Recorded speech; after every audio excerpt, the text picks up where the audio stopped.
will go a long way in making us better stewards of the gifts that you've given to us. Dear Lord, we pray that you bless University of Nairobi to continue taking the lead in research and innovation. We pray that the knowledge to be shared will go a long way in serving humanity, serving this great community, serving our great nation of Kenya, and even contributing to the betterment of the world. Pray that you bless our university leadership and the leadership of our Vice Chancellor, Professor Kihama. We pray for our DVC academic, Professor Ogengo. We pray for our DVC Research, Innovation and Enterprise, Professor Hutchinson, as she does a lot of work this week and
our guest and friend, Matthew, from the French Embassy, education expert from the French Embassy, Vice Chancellor, Professor Kiamagitai, Deputy Vice Chancellors, Professor Gengo, Professor Margaret Hutchison, Chief Operation Officers, Deans of faculties and chair of departments, partners present, students, ladies and gentlemen, welcome to the 6th annual University of Nairobi Research Week.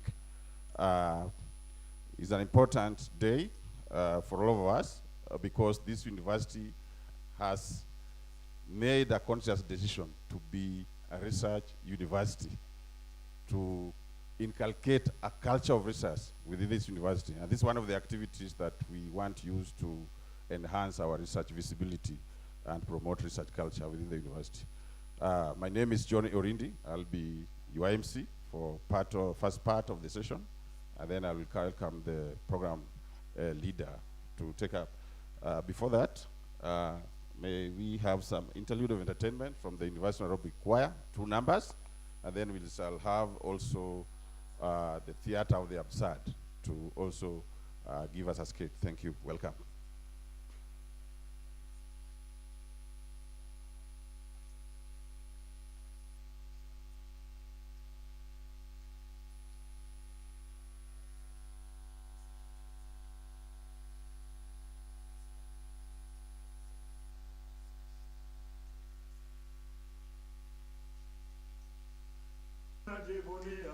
Heko wa Kenya, mmejitolea kwa hali na mali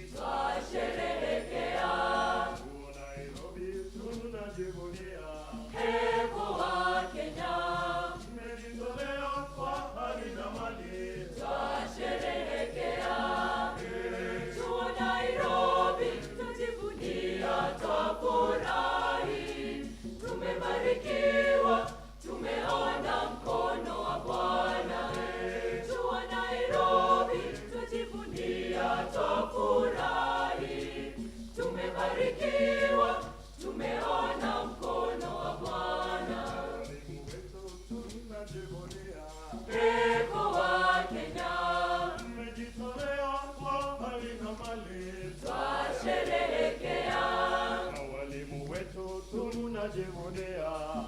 Eko wa Kenya, mmejitolea kwa hali na mali twasherehekea, na walimu wetu tunajivunia, twafurahi. Tumebarikiwa, tumeona mkono wa Bwana, na walimu wetu tunajivunia, twafurahi. Tumebarikiwa, tumeona mkono wa Bwana. Nairobi tunajivunia, eko wa Kenya, mmejitolea kwa hali na mali twasherehekea. Nairobi tunajivunia, eko wa Kenya, mmejitolea kwa hali na mali twasherehekea. Nairobi tunajivunia, twafurahi. Tumebarikiwa, tumeona mkono wa Bwana. Nairobi tunajivunia, twafurahi.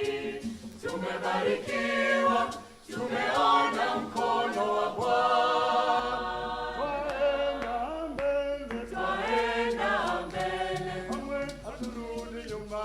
Twaenda mbele, twasonga mbele,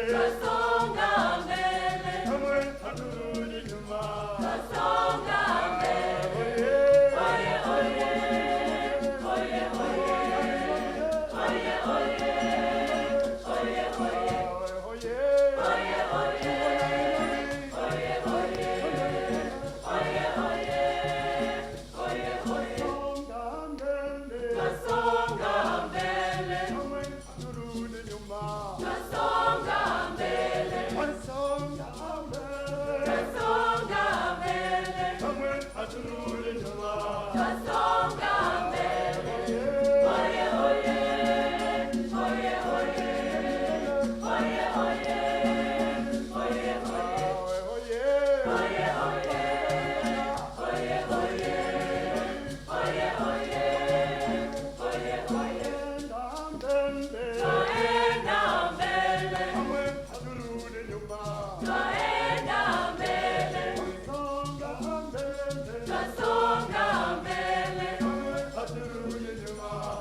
Theatre of the Absurd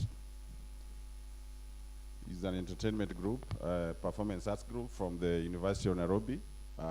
We have two performing arts students from main campus and another from School of Law.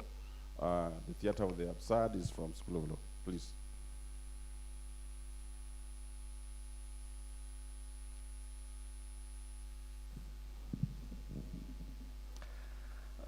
Ladies and gentlemen, I am Carlton Eric Olo from Theatre of the Absurd, and here is my artistic research.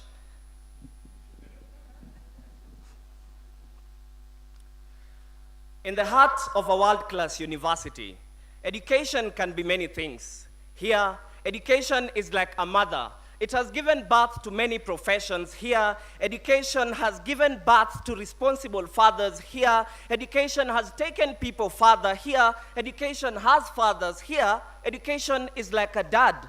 It has fathered fathers to travel farther than their fathers. Here, education is a builder. Since our founding fathers, it has built a foundation for our nation. Now, it has built a tower bigger than it looks like. Call it the Tower of Babel. Here is where brains are poached, and that's why the great Taifa Hall was named the Education Ivory Tower. Here, education is our princess, and we are its knight. Here, education is like a god. We don't see it, but we trust it's our only savior. Here, education has taken people to the bar. Now most lawyers come from here. Education has taken people behind bars. Here, education is the bar we go to party in. Here, education has taken people behind bars. We are slaves to education. It has chained us, and we are not seeking freedom. We love it here. Education has taken people to exile, likes of late Professor Michere Mugo, Ngugi wa Thiong'o, Yashpal Gai, Wangari Maathai. Here, education is the air that we breathe. It is what makes our heart beat. Here, man shall not live on bread alone, but education here is the bread, and we choose to live on it alone. Here, education gives us sleepless nights, but still wake up to it in the morning. Here, education is our drug. I've seen drugs drug people to places they couldn't come back from. Here, everyone is drunk, but not from drinking wine or beer, but it's because we have all drunk from the fountain of knowledge. Happy Research Week.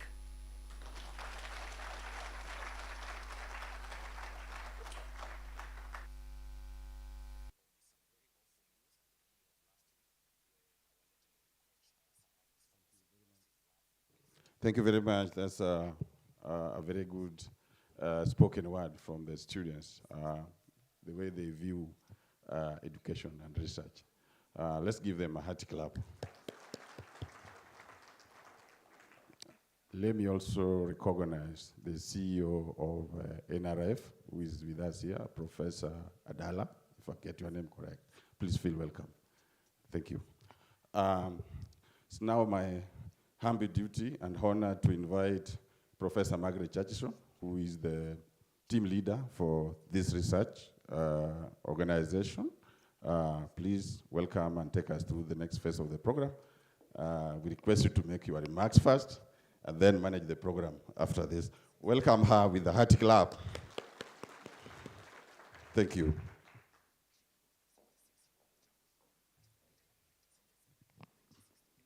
Thank you very much, Orindi, our Director of Corporate Affairs, and indeed,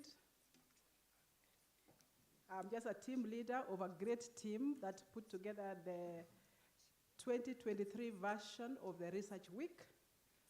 And so our CS Education, here represented by Frederick Ndambuki, the Secretary of Administration in the Ministry of Education, our Vice Chancellor, Professor Stephen Kiama, our Deputy Vice Chancellor, Academic Affairs, Professor Julius Ogengo, our Chief Operations Officer, Mr. Brian Ouma, our keynote speaker, Dr. Catherine Kyobutungi, the University Executive Board members, members of the Senate of the University of Nairobi, staff, students, our researchers. I want to make a special recognition also of our partners, our collaborators, invited guests, distinguished participants, ladies and gentlemen, good morning. So again, allow me to welcome you warmly to the 2023 edition of the annual University of Nairobi Research Week that is hosted with our partners and our collaborators from across the globe. And we manage this as a division of Research, Innovation, and Enterprise.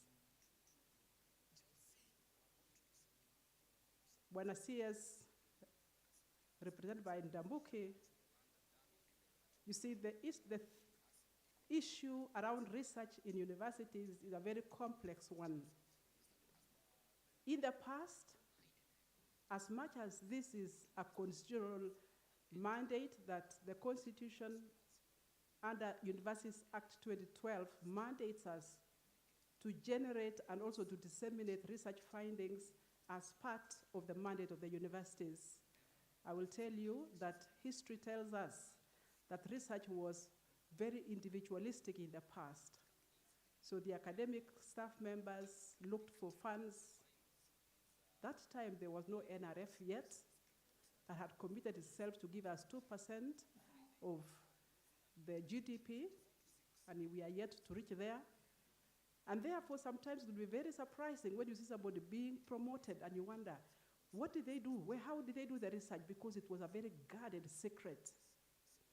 Fast forward to 2023, we have moved from that space of individual research to now collaborative research as per the mandate of the Constitution, but also as a mission statement of the University of Nairobi, as we embrace the Vision 2030, where we want to be newly industrialized by the year 2030. We also embrace the African Agenda 2063, as well as the Sustainable Development Goals. And therefore, you may ask yourself, why have we bothered to set aside a whole week for us to meet as a university with our partners, with our collaborators, with our stakeholders? As I mentioned, we have deliberately desired to be a research-intensive university as we are a teaching-intensive university. So we normally say that we are a comprehensive university indeed. And so the challenges of development as a country, I realize that we turn 60 this year as a nation. The challenges that we faced in 1963 as we got independence are still here with us, whether it is food and nutritional security, whether it's poverty, whether it's the issues of housing. We still struggle with those challenges. And then I think the world has also shifted dramatically to the point where we can have things like COVID-19 that we never knew. And I think there was something that I mentioned. There was an old man who came to my house one day and said, I want to pray for you as you start the new year. And as he prayed in his Kiswahili, he said, nataka kuombea wewe hata wakati wa corona. Ya sasa hii corona imekuja mpaka tunavaa viraka kwa mudomo. Meaning that corona has come to the point where we are putting on rugs on our faces and our mouths to cover ourselves. So the call and the burden and the responsibility of a university like the University of Nairobi is huge. And so if we did all the research in the world but never shared, it would remain just that, unshared research. And maybe we could be going perpendicularly on the academic ladder, and yet nobody would know. And therefore, moving away from the ivory tower mentality, we have desired and purposed to be part and parcel of the solution makers, or rather not makers, but we want to seek for solutions that will face the developmental agenda in our country, whether it's social, economic, or political. And therefore, this week, Frederick, Ndamboke, and all our invited guests, we have put out a menu today that will cater for every last one of us. So whether you are a government official, there will be something for you, because as we have moved as a nation, we have decided to say if it is a policy pronunciations, if it is policy review, if it is policy action, they better be informed by evidence. Where would you find that except on a research week where we share our research findings together with the wider community? Societal issues will also be discussed in the presentations that we will have this week.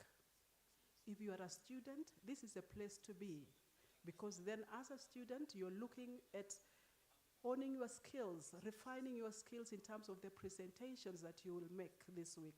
Together with your mentors, your professors, you will be improving on your skills of presentation as you prepare yourself to take up your position in the community where God has planted you. If you are a professor, if you are staff, this is the place to be, because where you see research is very intensive, it is a vibrant place, it's an exciting place to say that you are an employee of the University of Nairobi, and together we are taking this institution and the country to the next level. If you are coming from the private sector, as I was studying, I realized that a lot of universities across the globe, they actually put together the Research Week as together with the Innovation Week. Here we have the Nairobi Innovation Week that we had in May this year, and we have it on an annual basis, and so some universities put them together. because then as we share our research findings through publications, presentations, we also give an opportunity to the private sector to look at innovations that will come out, because it's not just what is, so you are researching on what, for what, and for who, but also what can you show? And so the innovations will come in very handy as we desire to move that agenda towards incubation and also starting startups and commercializing that intangible asset. This is the place to be. You see, as a university, as we intensify research, we also then become visible out there. And I'm happy to report to you that the University of Nairobi has continued to be a world-class university indeed, the best-ranked university in Eastern and Central Africa, and also among the top 10, sometimes we go to 11 in Africa, but more importantly, that we think our research has made us to be attractive to those who are out there. This year we have seen many coming to the university saying we want to be strategic partners with you. So the visibility improves our brand, it improves our internationalization of the university, it attracts students who say, I want to go to that university that is the best in Eastern and Central Africa. So we are here to celebrate researchers who have searched. When you say research, you can actually search, but you are doing research, searching again, and then coming up with conclusions and maybe making imperatives on how we can apply that knowledge so that the communities where we come from can benefit from our research. And that is why this year what we have done is to deliberately have a theme that we think captures the aspirations of the university, that we want to harness research for resilience and sustainability of communities. So we were very deliberate in the framing of our thematic area where we are looking at harnessing research for resilience and sustainability of communities, because, ladies and gentlemen, if there was a time when we are really pushed to say what is the need of a university, it is not other time than this. Because you see, we have the highest concentration of the brightest minds in our country. And therefore, looking for solutions, whether it's COVID-19, and coming together and say, can we set up SEMA so that then we are able to inform government on predictability of how COVID is going to look like? Are we going to look for maybe resilient infrastructure in the face of climate change? Are we going to look at improving pest control? So there are quite an array. And that is why what we have seen today, we are ushering in the Research Week. And then on Tuesday and Wednesday, we will also come back here to have a discourse with our partners. So we have a partners forum, the first of its kind that we've had during the Research Week. But also we are going to have discourse on things that we think are very important. Where do the universities fit in the landscape of research, innovation, and entrepreneurship? Can we be an entrepreneurial university? So those are discussions. Funding for public universities, like I said, the current, and I think maybe the VC will speak about the funding formulas that are currently in place and how can we look for opportunities for funding higher education for research specifically. Then from here, we are going to go into our separate thematic areas, and I'm happy to report to you, Vice Chancellor, that for the first time in 2021, we had 7 faculties of the 10 hosting their specific thematic research conference. Last year, we had 8, and this year, we have the entire 10 faculties participating in hosting a research week of their thematic area. So in total, we have 16 conferences. I would invite you to join 1 or 2, because some of the faculties will actually have more than 1, as you have had the 16, and we only have 10 faculties. And therefore, going forward, that we shall break into our thematic groups as we do the conferences for 1, 2, or 3 days between today and Friday. So what do we expect? We expect high-level panel discussions, paper presentations, discussion groups. Some of them will be totally virtual, some of them will be blended, and so you are all invited to join in our discussion as we think of how we can improve on the focus, on the relevance, and the quality of our research, not just for the university, but also for our community. When we look at the number of abstracts, I think this year we are having over 700 compared to 473 last year and 243 in 2021. We are hoping that we can have the 90 keynote speakers, up from 60 in 2022 and 36 in 2021. And so, Wanandambuki, the University of Nairobi, is committed to this research agenda because we think this is something that is going to make us different from any other university. And that's why we have also purposed to be part of research consortia, whether it is ARUA, the African Research Universities Alliance. We are the only university in Kenya that is part of that network. We also have the Consortium for Advanced Research, which our keynote speaker will speak about maybe if she has time. But also this year in June, the Vice Chancellor was able to sign up for a partnership between the research-intensive universities in Africa and also the research-intensive universities in Europe and the Guild, where we have got 20 extra clusters of research excellence being mounted, and the University of Nairobi is in 10 of them. Ladies and gentlemen, all these events could not have been possible if we do not have a planning committee that has worked day and night for the last 3 months. I chaired that committee, but it was also co-chaired by Professor Justus Munyoki, who did most of the work as we prepared.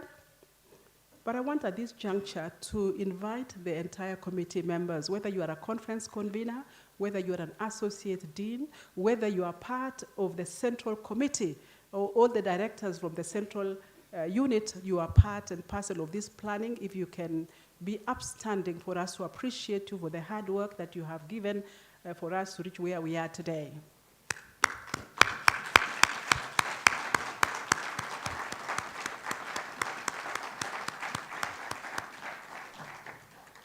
Time will not permit me to mention you by name, but just to say how we appreciate you. And when history will be written about the 2023 Research Week, your name will feature. So may God bless each one of you for tirelessly working around this.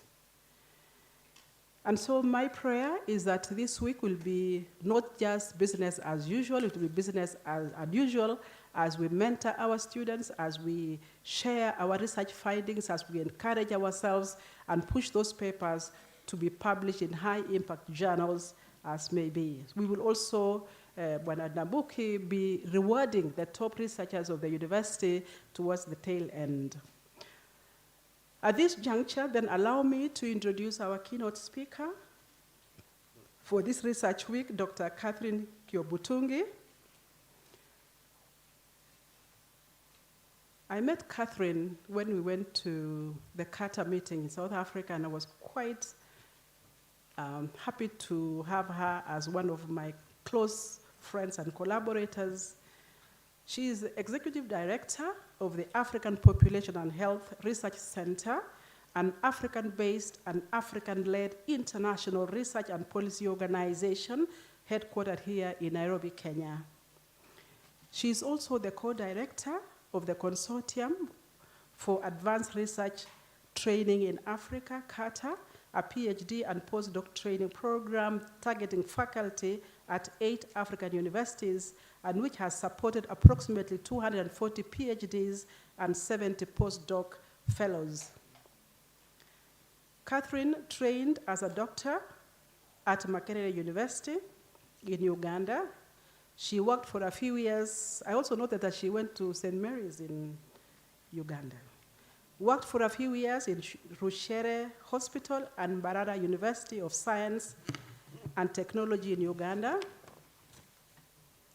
before proceeding for her graduate studies at the University of Heidelberg in Germany. There she obtained a master's degree in community health and health management in 2002 and a PhD again in epidemiology in 2006, shortly after which she joined APHRC. She has held several leadership positions at APHRC, including Director of Policy Engagement and Communications, and also Director of Research, having joined the center as a postdoc fellow in 2006. She's a Joy Leng Chair at the University of Amsterdam, a professor-level position where she is investigating chronic disease management as a new paradigm for making African health systems responsive to non-communicable diseases. She has been a principal investigator on more than 40 projects and authored and co-authored about 145 articles in peer-reviewed international journals, indeed an academic in her own right. Currently, she's a co-editor-in-chief of the PLOI's Global Public Health Journal, University Council of the United Nations University, co-chair of Lancet Commission on the 21st Century Global Threats to Health. She is also the co-chair of the steering committee of the Countdown to 2030 initiative. The medics will understand that better. She is the co-chair of Lancet Site Commission on Peaceful Societies through Health, Equity, and Gender Equality. She's also a member of the Medical Research Council, Applied Global Health Research, BOA. She's also a member of the advisory board of the Global Alliance for Chronic Disease and a advisory board member of the Primary Care International. I also note that this year the APHRC is celebrating its 20th anniversary as an institution, and indeed contributing largely to many things that she might want to mention. But one quote that I found as I was studying who she is, she says, despite Africa being a significant source of research, its global contribution is still low. This is because of the low investment in research, which results in Africa's limited representation in the global knowledge economy.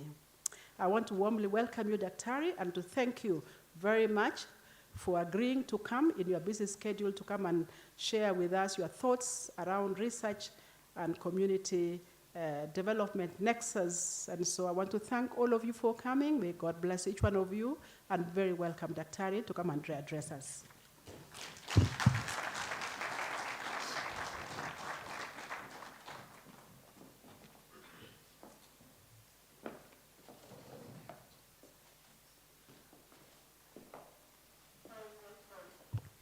Good morning, ladies and gentlemen.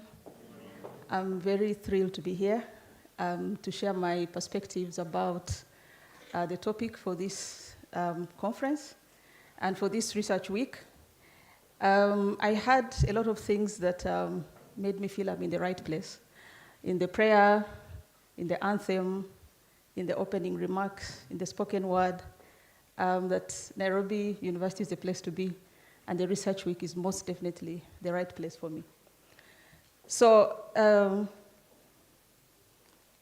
I was asked to speak about the theme, which was harnessing research for resilience and sustainability of communities.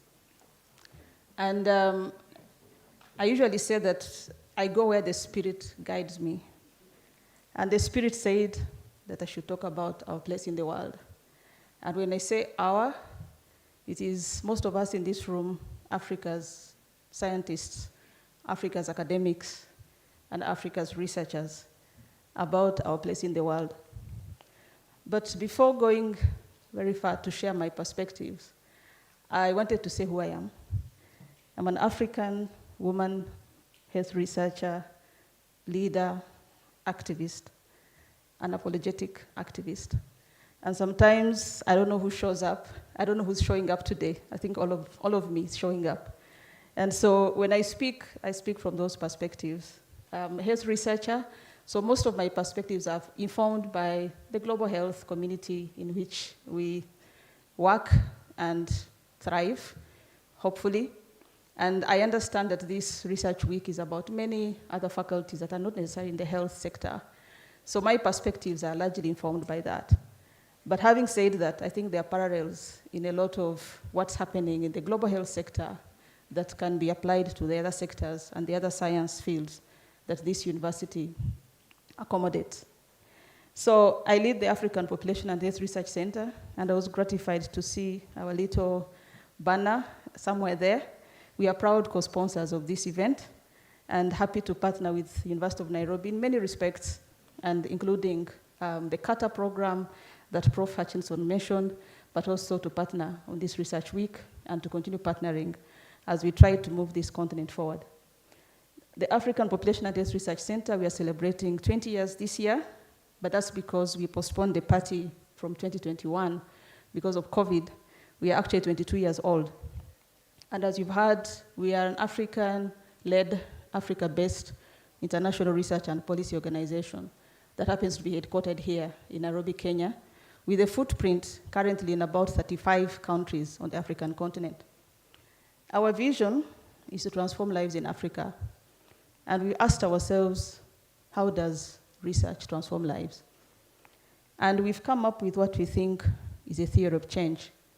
And it's research transform lives because it's done. It can't transform lives unless it's done. But doing research on its own does not transform lives. It transforms lives when the evidence that comes out of research is used. And I'm very intentional about my words. I'm not saying that research findings, I'm saying research evidence. When you do research and you have findings and you publish your papers, that's not evidence, because evidence is information that is available to other people outside this room, that is available to communities, to society, to decision makers, to the general public. So when you do the research, then it's transformed into a format that is accessible, and then it's used. And the use does not mean shared. Somebody said that the biggest problem with communication is the assumption that it has taken place. So as scientists, we communicate a lot. It does not mean communication has happened. Communication is an outcome. And so when I talk about use, it's because evidence has been put into a format, but also put into forums and frameworks that somebody actually makes a decision using that evidence. And from a quantitative perspective, it's not enough for one star at the University of Nairobi to have their evidence used. It's not enough for 10 researchers at APHRC to have their evidence used.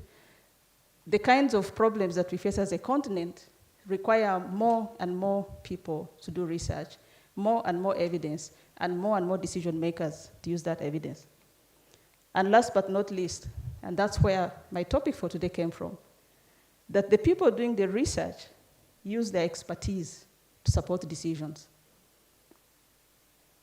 That the people doing the research use their expertise, that academics use their expertise for decisions.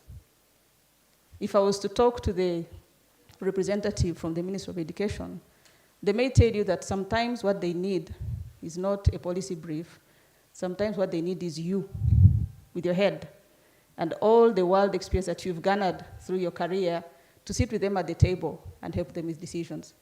And so when I think about our place in the world as Africa's academics, a lot of it is that. Let's do the research, let's publish it, let's share it.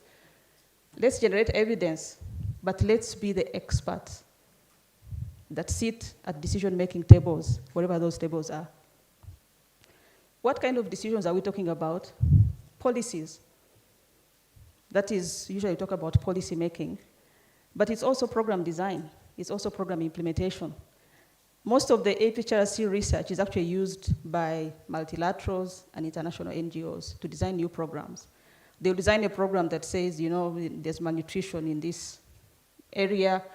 They'll quote a lot of our papers, and therefore this is what needs to be done.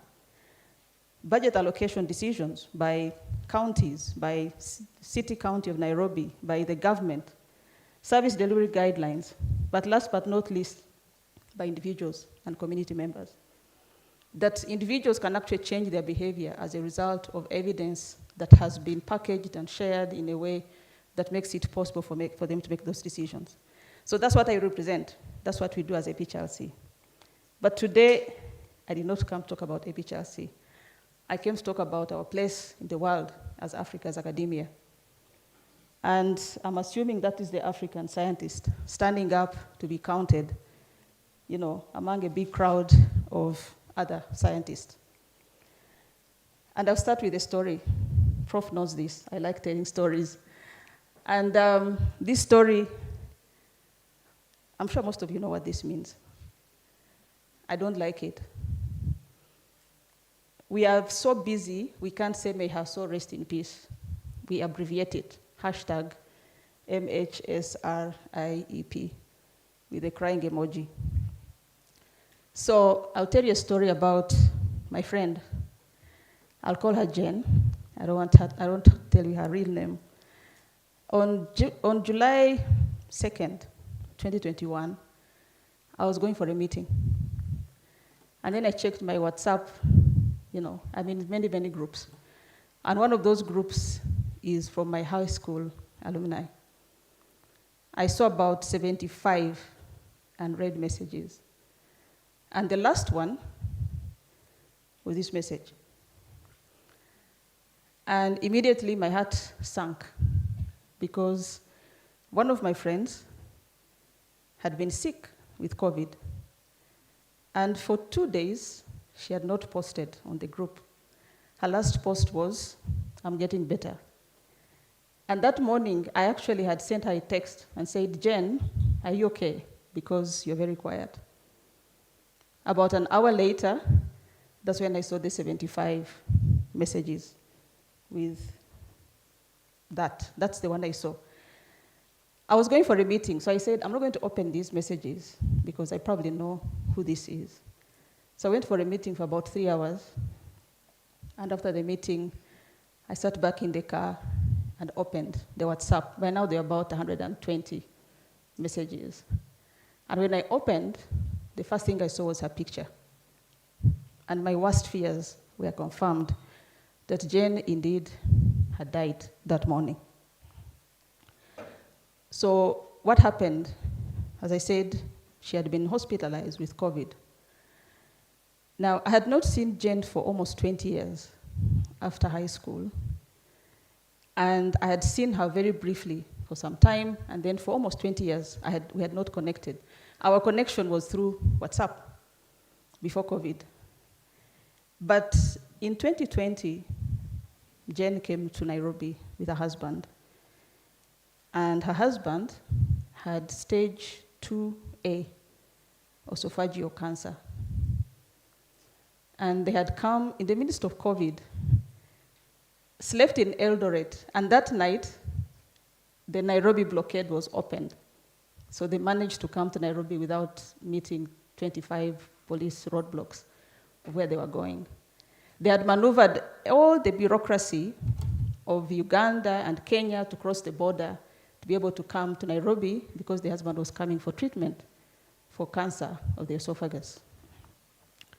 Jane, coincidentally, had kidney failure and was scheduled for a kidney transplant in March in India, and then COVID happened.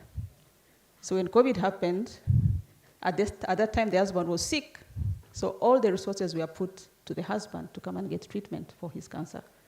And so her kidney failure was packed. And the husband was treated, they went back home, because she died in 2021, remember. Now, by the time she died, the husband, AstraZeneca vaccine had already been launched in Uganda, and the husband had been vaccinated. Jane had refused to be vaccinated. So when both of them got COVID, remember this is a husband who had esophageal cancer, had gotten his surgery, radiotherapy, chemotherapy, got COVID, and nothing happened to him. Jane gets COVID, and Jane gets hospitalized. And a few days later, things happen, and Jane died. When I was doing my master's course, we used to do those kinds of vignettes, and they would say, why did Jane die? Why did Jane die? I'll go back. How did Jane get kidney failure? Jane was knocked by a boda about 5 years before, and she got a fracture in one of her legs. And she was hospitalized. And most of you don't know that the pain management in this part of the world is among the worst. So her pain was not being managed properly. And somebody told her that I know this pain medication which works better than what these people are giving you. So was sneaking in pain medication on top of what she was getting. And her kidneys were knocked out, like overnight, from pain medication as a result of a border accident. So she had lived with her kidney failure. So why did Jen die? She was supposed to get a kidney transplant. Why didn't she get it? Because it cannot be done in Uganda. She could only have it done in India. Why didn't she get it? Because COVID happened. And then she didn't get vaccinated, and then Jen died. Why did she not get vaccinated? Because, what's up? Somebody shared a clip, forwarded many times, that said if you get vaccinated, your DNA is going to change and you're going to turn into a crocodile or something like that. In spite of the health risks, in spite of what the doctors told her, Jen refused to be vaccinated. We can't say whether she would have survived or not, but we have maybe a counterfactual that the husband, who perhaps was in a worse health condition because of his immune suppression, got the same COVID and never got hospitalized. So why did Jen die? We can go back. Is it our transport system, borders running amok on our streets? Is it our pain management practices in our hospitals? Or is it the fact that somebody can buy the strongest pain medication over the counter and bring it to a hospital for a hospitalized patient? Or is it because we don't do kidney transplants in a way that is sufficient? So why did Jen die? You can go back why and why and why and why and find that the things we face on our continent really is not just about what happened when she was hospitalized at the National Referral Hospital. There are many things happened that led to this. What's up? So, where does this fit in where we are today? And that is the place of research in national development. We're talking about our communities, we're talking about resilience, we're talking about sustainability. All these are elements of development. And if you don't have developed communities, we can't expect to have national development. And it has been said, this is from 2003, that development will depend on the country's ability to understand, interpret, produce, use, diffuse, and commercialize scientific and technological knowledge in ways that are appropriate to its culture, aspirations, and level of development. And then Sharon Fon is my partner in crime. She's the other co-director for the CATA program. That fundamental to the generation of appropriate solutions for health is research that is conceptualized, conducted, analyzed, and published by Africans in Africa. So research has a role to play in national development. This was a Lancet Commission on the future of health in Africa in 2017, and it articulated the role of different actors in Africa when it comes to how to shape the future of health. And it says that Africa-based and homegrown solutions with the realities of each country and each community embedded at their core are required. And each country needs to chart its own sustainable path to improve health outcomes. So we are seeing that research has a place in national development. Now, some people have argued that what comes first? Is it investments in R&D or is it economic development? And some of this analysis, which comes from the first paper that I mentioned from Watson, show that in actual fact, for countries like India and South Korea, investments in R&D actually preceded economic development. So if we are not economically developed, we shouldn't wait to develop before we invest. We should invest the little that we have, because R&D can be a driver of economic development. And at the heart of this economic development are indigenous capabilities and expertise, which are central to this social development.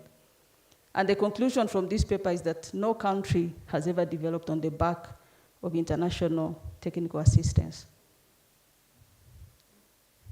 And that the existence of indigenous capabilities is not sufficient in itself if it's not properly harnessed. So everything has to come together. That we need indigenous capabilities, we need African scientists, we need Kenyan scientists, but not scientists that we count. It's the scientists that go back to solve the problems that led to the death of Jen. So these are headlines from the University World News, and one of them says that the world needs the contribution of African scientists, but also that universities should strive to produce 100,000 PhDs in the next decade. This is an article from 2022.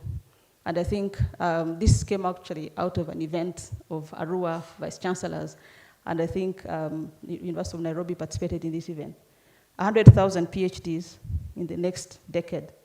But also, the world needs the contribution of Africa's scientists.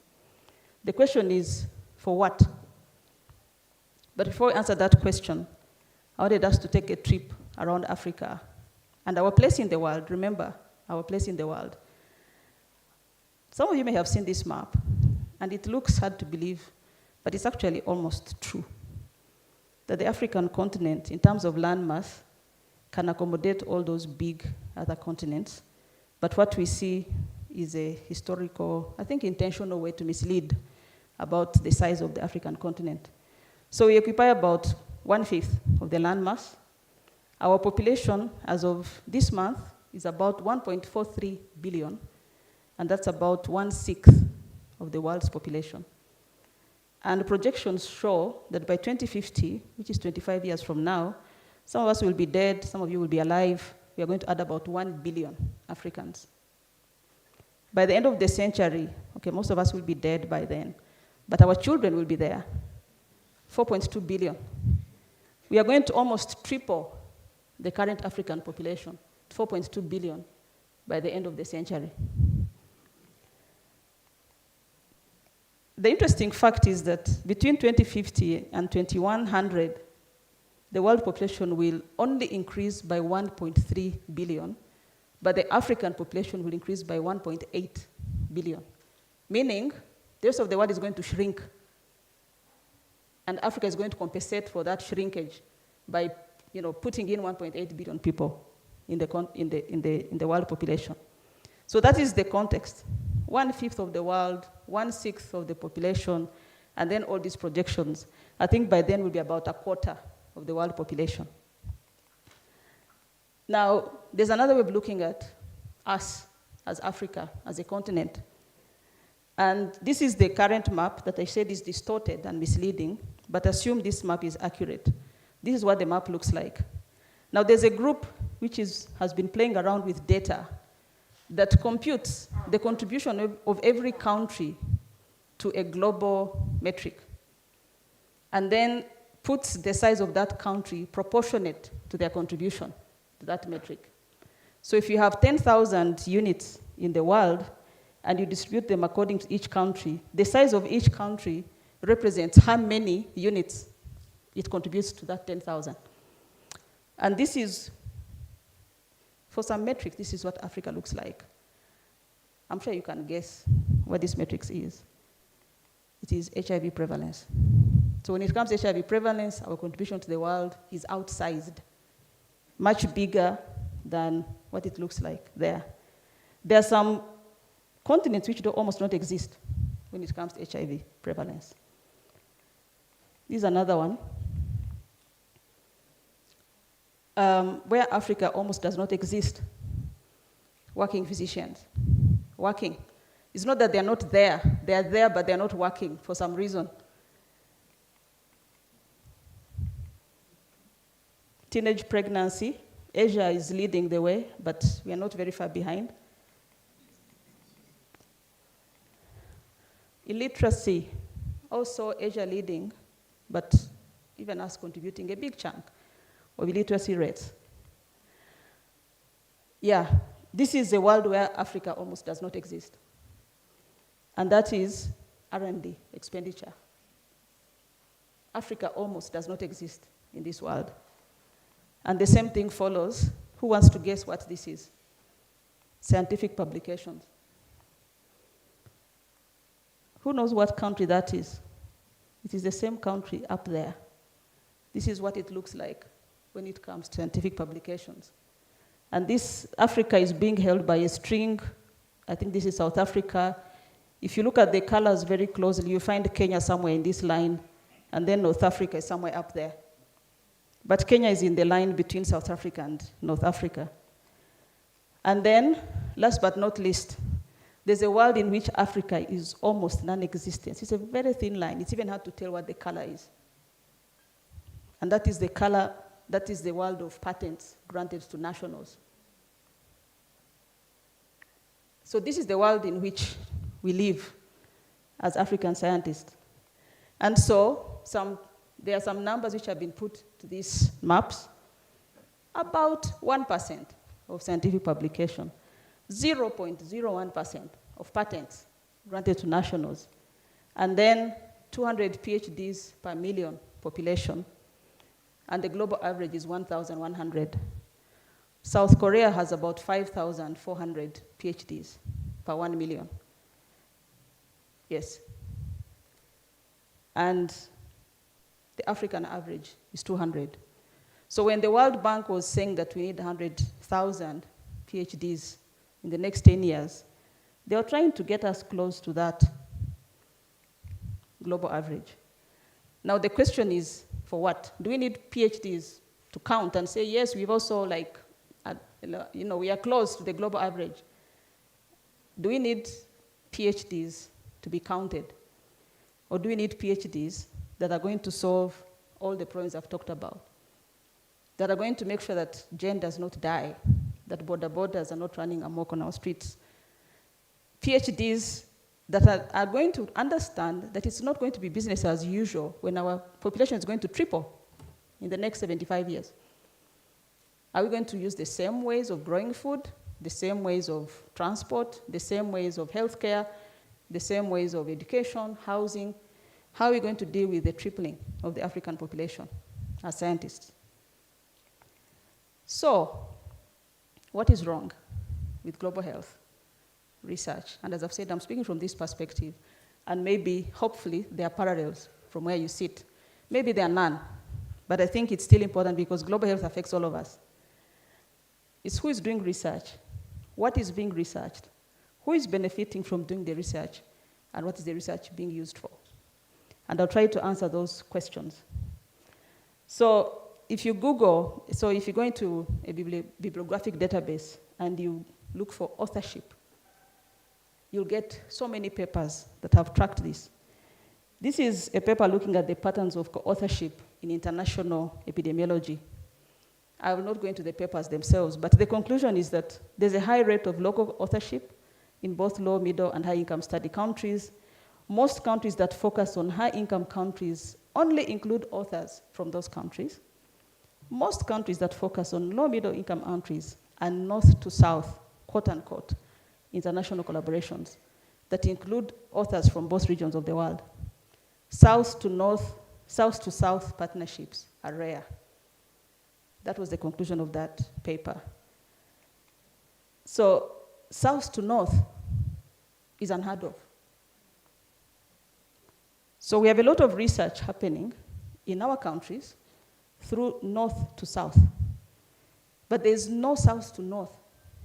Is there no research to be done in northern countries? Why? Why is the research being done for us, on us, and there's no direction? You can't design a study that's going to do something in London. Can you design a study that's going to study Chicago gun violence? You cannot. But somebody from the University of Chicago will come and study malaria in Nairobi. Why? So this is one. What is being researched? The health R&D needs are determined by three main factors. The first is the burden of existing health problems. Existing, you can put it quote unquote, because it is also driven by the need for new knowledge. And the question is, whose need is it? Who needs more knowledge? It is us scientists. We do systematic reviews, and then we say there's a gap, and they're going to fill it. So we do more research. There's a need that we've identified in knowledge. The Ministry of Health never said this is important, but we said it's important because we did a systematic review. So research is driven by our own research careers and our own research interests. So we do more and more research because we've done more research before, so we do more of it. And last but not least, the needs are determined by the R&D that is already being undertaken. So if you do a lot of research on HIV, of course, there'll be more needs, more need for knowledge gaps on HIV. So it gets done and done and done. And then we call that existing health problems. Those are the ones we've shone a spotlight on. It doesn't mean that there are no other health problems, but we do things because they're being done. So this is what is being researched. And the question is, how much global health research is done because of what is already being done? In the Bible, they say those that have, what will happen? More will be added. That's what's happened in research. The second, about what is being researched. This was a study that looked at maternal health interventions.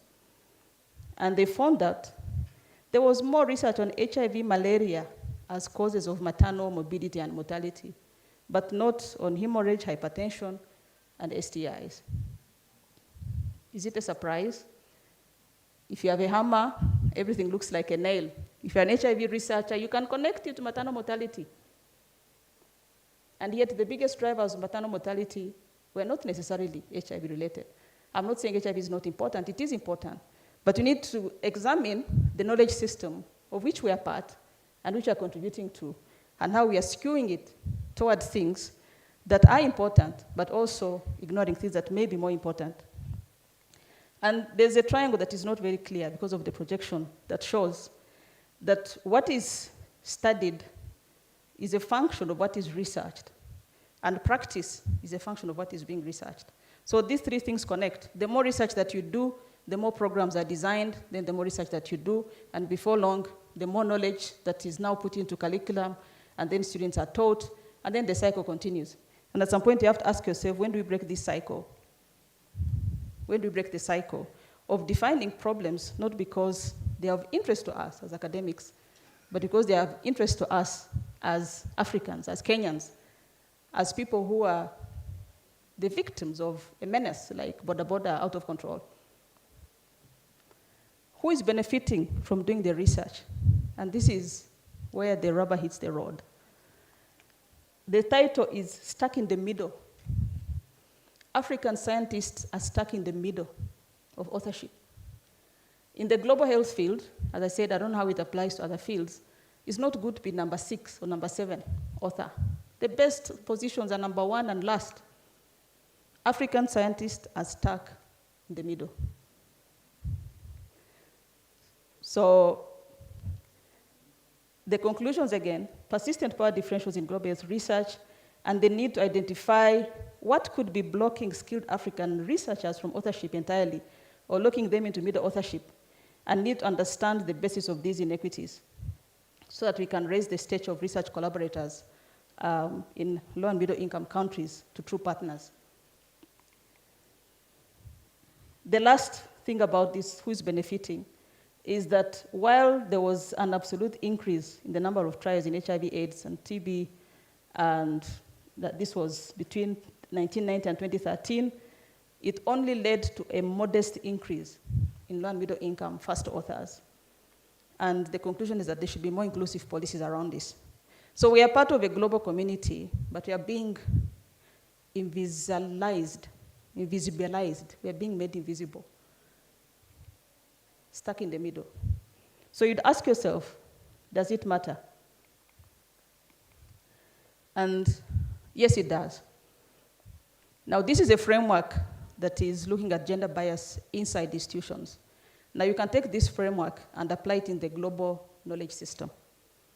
That if you are in a lower academic position globally, let's assume that you are somewhere in the middle of your career, and you don't take a leadership role, with time, this leads to low productivity, less visibility and impact. You get less grants, less money for research, and the cycle starts all over. The person who is visible is the one who gets the grants, the one who gets first authored positions, the one who gets last author, the one whose CV is attractive to funders, they get more funding, they do more research, they squeeze you in the middle. And over time, these differences are irredeemable. So African scientists, we've been squeezed in the middle, and over time, the world has left us behind because of these practices that are exploitative. And this invisibilization that I talked about has consequences. And what are those consequences? This is a report that has been done, I think, since 2018. It's called Global Health 50/50, and it makes for fascinating reading.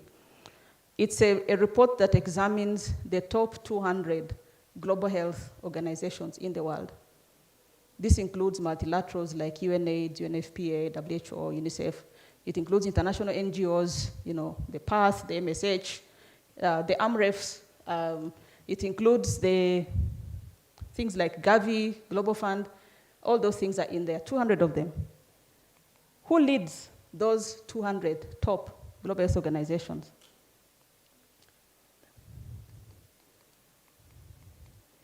These are the board members. They found 2,000 individuals who are on the boards of the top 200 global health organizations, and 44% of those board members are Americans. 44%. You can see some Kenyans, 24 somewhere, 27, 31. So the total leadership of those boards, the Africans are less than 100, in 200 out of 2,000. There's a slide which seems to have been lost. Okay, that's the one.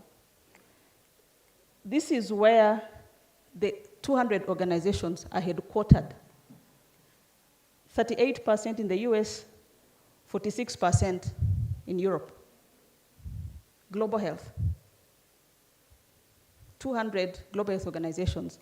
Almost, I don't know, this is like 2/3, no, 3/4 are headquartered in 2 countries or 2 continents. And this is something which is not very visible, but where do the leaders, now these are not board members, the people who lead these organizations, where did they study? And one interesting statistic is that 8% of them studied from Harvard. And that number is the same as the 7% that studied from institutions in low-and-middle-income countries. 7% of the leaders of these institutions studied from low- and middle-income countries, and it's less than the number who studied from Harvard. So how did somebody who studied from Harvard end up in this leadership? They kept you in the middle, squished. It's a pipeline that generates leaders of global health. And these leaders set the agenda in Geneva, in Washington, in New York. And we're here in Nairobi. So it's not a small thing that African scientists are being invisibilized. And that's why we have to ask ourselves, what is our place in the world? How do we claim that leadership of the things that matter to us? How do we claim the leadership of global health organizations? Why are they in America? Global health is here, right? If you think about global health, it's here. So why are they here? So we have reached a point where global health is a career, It's a career, and we go to Harvard, we go to Johns Hopkins, we go to London School, we study, and then we lead the global health organizations, and then we provide solutions to Africans. It's not a bug, it's a feature of the system. And it's up to us as Africans to ask ourselves, what is our place in this system, and how do we get into this system ourselves? This is another slide which looks at alignment of the things which these 200 institutions do. And it shows the proportion of the disease burden, and then the percentage of organizations which are working on those issues, and then the percentage of funders. So maternal mortality, very tiny little thing, very many organizations working on it. The same with, I think, this interpersonal violence, very many organizations working on that. Then at the end here, we have NCDs, like the highest burden, but fewer organizations working on these issues, and even fewer funders funding NCDs. So, global health research. Whose priorities? And this is a graph that shows, I would say, the top 4 funders of global health research. And I kept on using global health, not because it's the correct terminology, but because in terms of usage, global health are things which happen in low and middle income countries. Let's take it for that. Now, this statistic shows that 70% of Fogarty grants, the Fogarty mechanism is very specific. to international partnerships, very specific to work that is being done outside the US, where the NIH is based. 70% of these grants go to US and high-income institutions to come and do research in low and middle-income countries. 70%. For Wellcome, 73% of total international grant portfolio supports UK-based activity. It's international, it's not supposed to be in the UK, but 70%, 73% supports UK-based activity. The same 80% of US IDs, contracts, and grants go to US firms. The Bill and Melinda Gates Foundation is about 11%, and less than 10% of research partners that are direct grantees receiving Bill and Melinda Gates Foundation for Africa are African institutions. I once went for an event of the Bill and Melinda Gates Foundation grantees in Kenya, and there were 164 partners in that event. It was on Zoom, and I counted because they had a slide which was scrolling, showed all the partners. 164 people on Zoom, Bill and Melinda Gates Foundation partners. Then I said, wait a minute, I was seeing University of Washington, University of Maryland, New York University, University of Birmingham. I was like, how are these Gates Foundation partners in Kenya? In Kenya, these were Kenyan partners.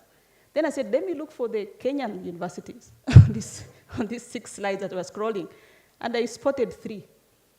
University of Nairobi, Moi University, and Egerton. 3 universities out of 165 partners of the Gates Foundation were Kenyan universities. So somebody has said, this is their money. No, it is money that is being spent here. So it's our money as well. And so if it is important to do research to understand health on African populations, then African scientists must be part of this and not shunted aside. So this is what I mentioned earlier, that global health has become a niche area of practice with little consideration for equity. It's a career path. It's a future. It's a system that produces careerists that practice global health on us, Africans. And therefore, we have to ask ourselves, how do we reclaim that? How do we claim that back? So that global health serves us. I would imagine it's the same for global agriculture and global, I don't know which other field, that it serves us. And it's not a way in which our sources, our data, our samples, our people are a way to prop up careers in the global north. So, global health equity, this is what the system is producing for us. I intentionally didn't label these maps, and you'll see why. Every time I see these maps, I cringe. This is a map of the world, and Africa has a different color. That's another map, and another one, and another one, and another one, and another one. It doesn't matter. Africa is always unique. It's always unique. And that's the system that I've talked about that produces this. This system is intended to provide equity across the world in health. But this is what this... So it doesn't matter what the question is. The answer is no. You know what the question is? The question is, has the global knowledge system given equity to Africa? And the answer is no. So if I put the labels, this is life expectancy, child mortality rate, indoor pollution, smoking, HIV/AIDS, diarrheal diseases, and that's COVID vaccine. So we have to question this system that keeps us perpetually on the wrong side of equity. And that's why I say, what is our place in this? Part of it is to fight for our place in the world and refuse to be squashed in the middle of papers. The consequence of this invisibilization is that we have 2 worlds. We have a world that develops solutions, and we have a world that is fed and consumes solutions. And over the long term, this results in dependency. It results in a depletion of agency and dignity, and to some extent, some level of dehumanization. The Africans, you read the press, Africa, that big, dark continent full of problems, every problem. We are defined by problems because people control the narrative about the continent. And these two worlds coexist symbiotically. I mean, global health. So we coexist. We get grants, you do this and that. We are partners, and we exist until there's a crisis. Then everybody forgets our coexistence. Everybody forgets our humanity. And these are examples from HIV. Most of you know the story of antiretrovirals, how long it took to get antiretrovirals to Africans. Ebola, this is a recent one. There are 2 approved treatments for Ebola, and they're stockpiled in the US. Stockpiled. So when there's an Ebola outbreak, there has to be some special mechanism to get the drugs to the African countries, which have experienced, 7 outbreaks over the last how many years. COVID vaccine, I think that was the clear example. When you're in a system where it has been designed to keep us perpetually on the wrong side of equity, when push comes to shove, then things start happening. Is there a human valuation system that says, I think it's okay. We can stockpile 7 times the number of doses of COVID vaccine that we need, even though it means that healthcare workers in Africa cannot get vaccines. There must be a decision that happened to come to that. Countries stocking more vaccines that they will ever need, 7 times over the total population, while healthcare workers here were struggling to get vaccines because we didn't participate in the knowledge system that generated the vaccine. So when push comes to shove, the future of the world is a future of pandemics, is a future of climate change. What's going to happen to Africa when push comes to shove? When it's really, really important that we get the right diagnostics, the right therapeutics, the right vaccines, you're going to be pushed to the back of the queue. And that's because we are part of this system that has invisibilized our contributions, our knowledge, our expertise. So, back, what is the research used for? And we exist in a parallel universe as academics. In this universe, the number of scientific publications keeps on growing. And this graph shows the number of papers published in millions per year. And the last number is about 5.14 million papers are being published per year. 5 million papers. How many papers is that per year? The people who do math can do that very quickly. But there are a lot. At the same time, this was an interesting graphic I picked from Twitter about only 14% of applied health research is translated into policies, products, and technologies. Only 14% of applied, underline the word applied. Now what happens, what percentage is it for non-applied health research?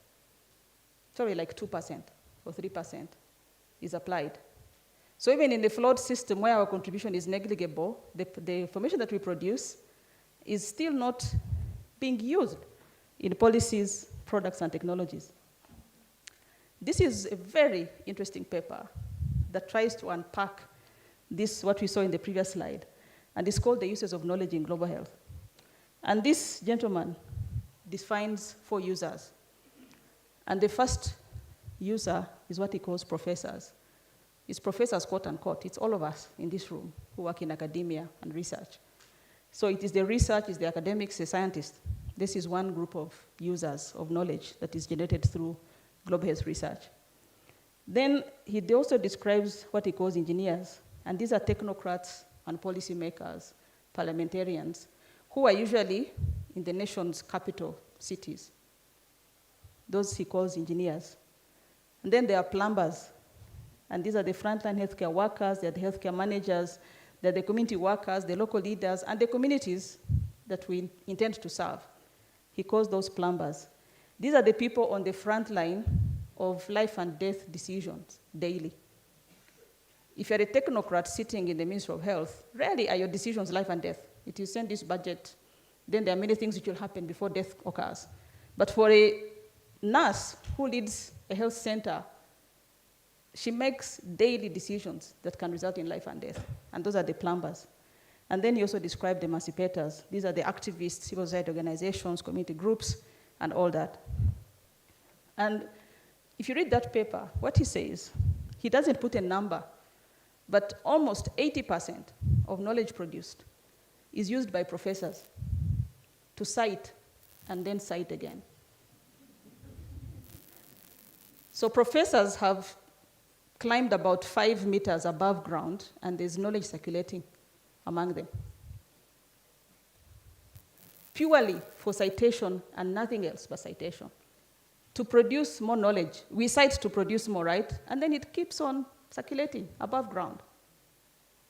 A big chunk of what is left goes to engineers, the technocrats sitting in Nairobi, and the parliamentarians, who are doing a good job. They have a role to play in this whole ecosystem. But the rest of the knowledge that is not sucked up by academia goes to them. There's hardly any knowledge that goes to plumbers, and hardly any knowledge that goes to emancipators. Our place in the world, what's our place in the world? Is it to produce knowledge for ourselves?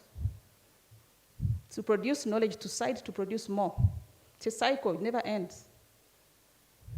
Where will the plumbers get knowledge from? Where will the emancipators get knowledge from? And there are differences in how knowledge is captured and shared, used and reused. One-way traffic. The knowledge of the nurse at the health center, we don't have a way of capturing it. It's not systematically reviewed. We've not done a literature review. We can't publish her knowledge, her experience of saving lives. So it is completely ignored. It's not knowledge.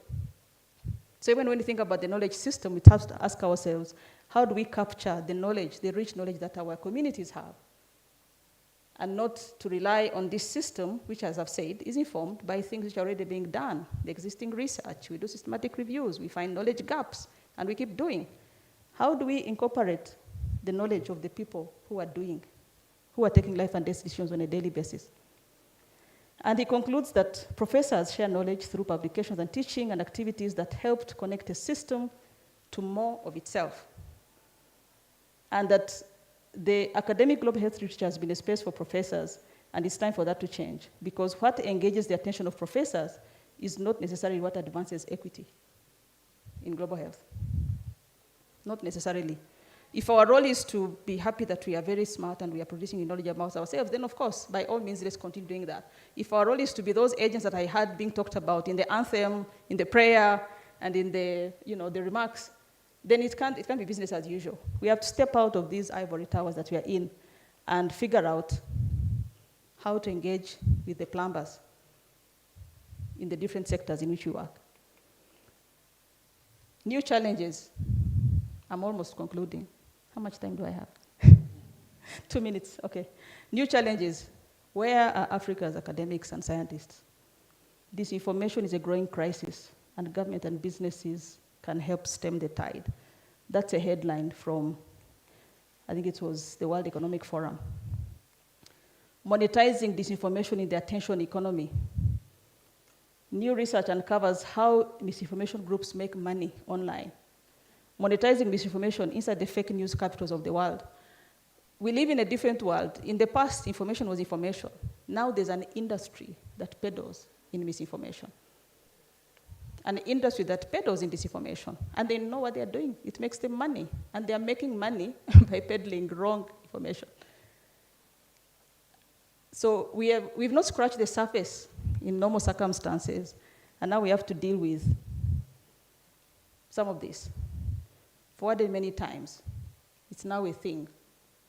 Every time you see something forwarded many times, you ask yourself, where did it come from? There's an industry behind forwarded many times. So these are not very clear, but it was still trying to raise the question about some of the challenges that affect our continent. This is about pesticides in fruits and vegetables in Nairobi. 210,000 teenagers have already married. This is a KNBS report that was released last week. This is a collapsed building. How did this collapse? Where are the engineers? Nigeria diphtheria outbreak kills 600. This is a picture of the drought. These are real things. Where are Africa's scientists and academics? And this is what I was talking about. Monetization, not just of disinformation, but there's a vacuum which has been left in knowledge, and therefore people have come and filled it. This is a TikTok account of a Ugandan who is now known as a professor. And up here, what you don't see, it says onions cure HIV. The guy had a video about how if you eat 5 onions a day. Yep. And I think he has maybe 200,000 followers on TikTok. And every week he churns out one new video about colon cancer, about gastritis, about diabetes, about fibroids, he's a professor of everything. And he has followers. I get questions. Professor Sally said this, so what do you say? We have stepped away, and people have stepped in. Some of you have heard of Andrew Tate. He's now the gender expert of the world, an expert on masculinity. To the extent that the UK government is developing programs to deprogram young people who have been programmed by Andrew Tate to be horrible human beings to women. He has millions of followers on all social media platforms because the masculinity experts are busy writing books, chapters. If we step away, somebody will step in. Died suddenly. I'm sure most of you have watched that documentary about the COVID vaccine and now people are dying suddenly. Only that most of those people actually died even before COVID was a thing, and some didn't even die of COVID vaccine-related pathologies. But it's been viewed millions of times. I told my colleagues I would talk about these 2 slides. These are 2 slides that were produced by an entity called Statistics Kenya. It's not KNBS. It's called Statistics Kenya, and it says, mental health findings in Kenya by ethnicity. Okay, luckily you can't see the numbers, but they're hilarious. And then this is by marital status. And down here are single people. I think the blue guys are single. Okay, like the most horrible analysis you can imagine. But this thing is out there, forwarded many times. Look, single women, get your act together. Mental health, actually it says mental health findings. Doesn't even say, is it disorders, is it disease? No, it just says mental health findings. And then there's even one by ethnicity, and there's a whole analysis about which ethnic group. I think these are Kalenjins down here, which has, yep, I remember. And it's out there. So it doesn't say, okay, what is this? Is this the distribution of people with mental health? Is it the proportion in the ethnic group? It doesn't say that, but it's out there, and it can create a whole debate for weeks. And this guy, their social media account will get more followers. Then they start getting adverts, and they start monetizing. Because academics, we've stepped away from the public sphere, and people have stepped in. And now they are the purveyors of information or misinformation. So what now? Academics need to be knowledge partners of our communities, of our decision makers.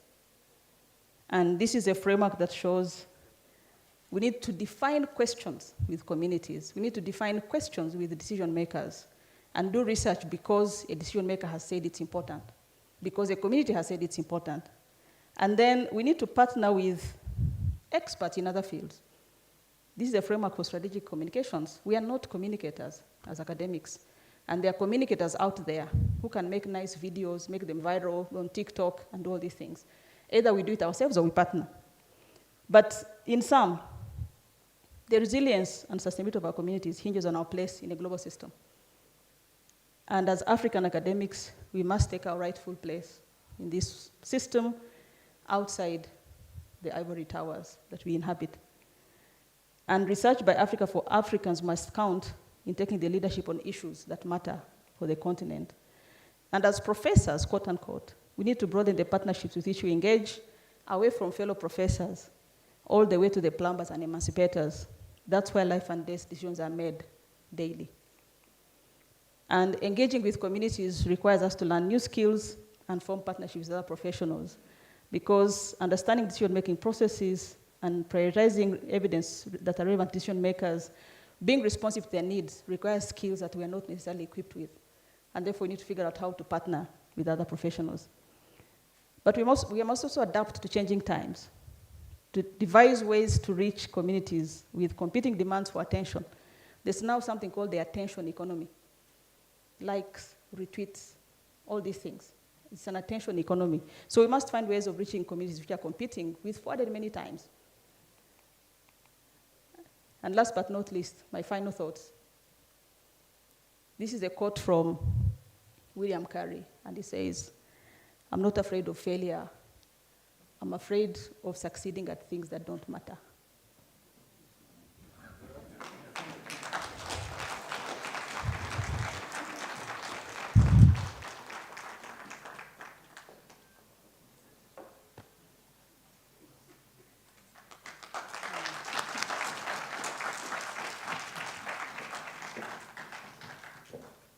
Wow. Wow. Give another round of applause. I think I am beyond words. Thank you very much, Dr. I think I wish I could share this presentation with all my deans so we can inquire, including Orindi. Orindi wants a copy now. Yeah, because I think we can mirror. That discussion was very deep, very heavy, really a piece of thought, and I'm happy that the government of Kenya is here and other governments, and I'm happy that my own Vice Chancellor is here. Allow me, with all humility, to invite our Vice Chancellor to make his remarks and then to manage the program from there. Professor Stephen Kiama, karibu sana.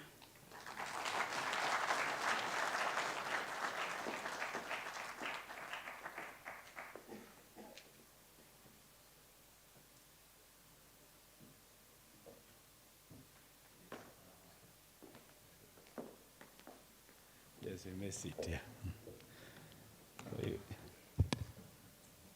So you have heard it, succeeding on things that do not matter. I hope at the University of Nairobi, we will not be found wanting in this, yeah, because we do the best we can. Yeah. I want actually to acknowledge all of you who have met here for this annual research week. It's our 6th annual research week. I want to acknowledge Frederick Dabuki, who is representing the Cabinet Secretary for Education here, really bringing out that the ministry supports the work that we are doing at University of Nairobi. We are grateful that you're here with us, Dabuki. We have just heard the presentation by Dr. Catherine Kiobutungi, the Executive Director, Africa Population and Health Research Center. Yeah, this is the one at Red Hill. Is it someplace? What is it? Eh? Yes, I think I've been there some times back to just see that building, beautiful building you have put up there. I want to acknowledge also all the members of the management who are here this morning, members of Senate, and all other staff that are here with us. The University of Nairobi has 2 specific mandates. The members, you are aware that we have the mandate to provide quality university education and training. That is one of them, which is headed by Deputy Vice Chancellor in charge of academic affairs. And we recently held a very big graduation ceremony to celebrate this year. And every year in December, we are going to have another one. Yeah. The other big responsibility we have is to embody the aspirations of the Kenyan people and the global community through creation, preservation, integration, transmission, and the utilization of knowledge. This is generally research. Yeah. And I've said often that that is actually the biggest role we play in the university. Even when you hear as University of Nairobi, Frederick Dabuki being ranked highly all over the world because not many other universities are able to appear in that, in many of the ranks, global ranks. It is because of research. It's not because of the number of students we graduated, though very, very important, because I have said severally that most of the people you find in parliament, in government, in everywhere, they are from this university, at least like Harvard. We have not been squeezed out. At least for University of Nairobi. we have done the best to ensure that we remain on the table. But despite doing all that and having our people taking different positions, you find that that is not what makes a university or Nairobi tick. It's not what makes university to be ranked the way it is ranked. It's because of research. The research that is carried by our staff, carried out by our students. Yeah. The theme for this year, and you have elaborated very well, Dr. Ali, is harnessing research for resilience and sustainability of the communities. I believe that this theme was informed somehow by Genesis chapter 1:28. Yeah. Although they just, because what is the whole business of man for those who are students of the Bible? What is the whole business of man? Yeah. Why was man created, man and woman? You know, you read Genesis at the beginning, there was this and this and this, and then after that, man and woman is created. And then God blessed them, and he said to them, be fruitful and increase in number, fill the earth, and subdue it. Yeah. We must be resilient. We must be able to respond to all these issues that keep coming about, the issue of climate change, the issue of unemployment, food problems. Yeah. We must, when those challenges come, us, as University of Nairobi, I believe that we'll be counted in those who will be doing those things that matter by ensuring that we provide the solutions to be resilient, to be more resilient, and to be a more sustainable country, and the region and the whole of the world. And that theme, although we are not discussed with the DVC, Research, Innovation and Enterprise, I believe must have been informed by this. Yeah. What is the whole business? Genesis 1:28. The University of Nairobi has done a lot on the issue of the research and along very many themes here. But we have also, and it was mentioned, we are members of the African Research Universities Alliance. We are members of the regional universities for the capacity building in agriculture, what we call Forum. We are members of the African Engineering and Technology Network, among many others. And we have entered in collaboration with many universities, strategic collaboration like the University of Helsinki in Finland, the Washington State University, and many others that we have done. We have many of these universities, as you say, keep looking for us to be their strategic partner. And you have challenged us, and we have also been challenging ourselves. Maybe we need ourselves to walk there and say, we want to work with you, yeah? In this area, yeah? Isn't it? So this is important. We have also established several centers of excellence in the University of Nairobi, which are designed specifically for research only, no academic programs there, like UNITID, SEBIB, CAVI, Wangari Maathai Institute, Center for Climate Change and Adaptation, among others. In every faculty, we have a center which is involved in research. We are aware that even the Constitution supports this issue of research. In the Bill of Rights, Article 33, it says every person has the right to freedom of expression, which includes academic freedom and the freedom of scientific research. So the Constitution is, the research is part of the Bill of Rights here in this country. one of the issues that perhaps brings what we have challenged us on, why is the other people coming and not us, many times is, in my view, one is obviously our DNA, which is, many of us went to those universities, they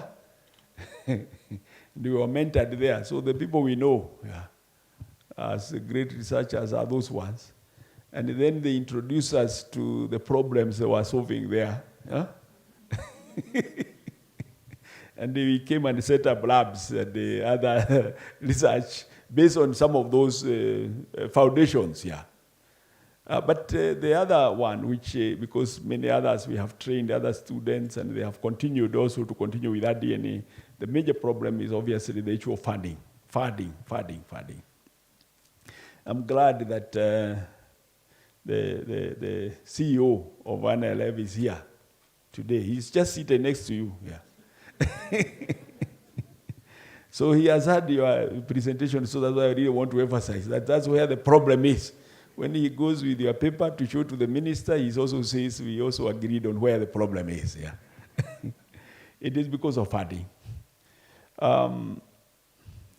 We know that the Science, Technology and Innovation Act, which is an act of 2013, is it? Provided that the National Treasury will be setting aside 2% of the GDP to research, 2% of the GDP. I think that works to just about 340 billion or thereabout, They're about 340 billion. But you can ask him through whispers how much he gets every year.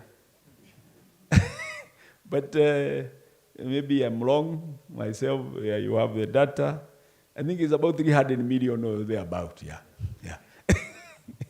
So really, you can tell that that's a big disconnect. Maybe some people think that the 2% of the GDP is so much money. It's not true, Because if you take just like the Ministry of Education alone, for 1 year, Ministry of Education gets about 544 billion Kenya shillings, That is one sector, But we are talking about research which you cut through all sectors, You cut through security, you cut through agriculture, you cut through health. So how can you have one sector is getting that, and then you think that when you cut across to, so you put money that you left all those sectors, all of them, and even provide the job opportunities and solutions and wealth for the country, So this is something we have to think about,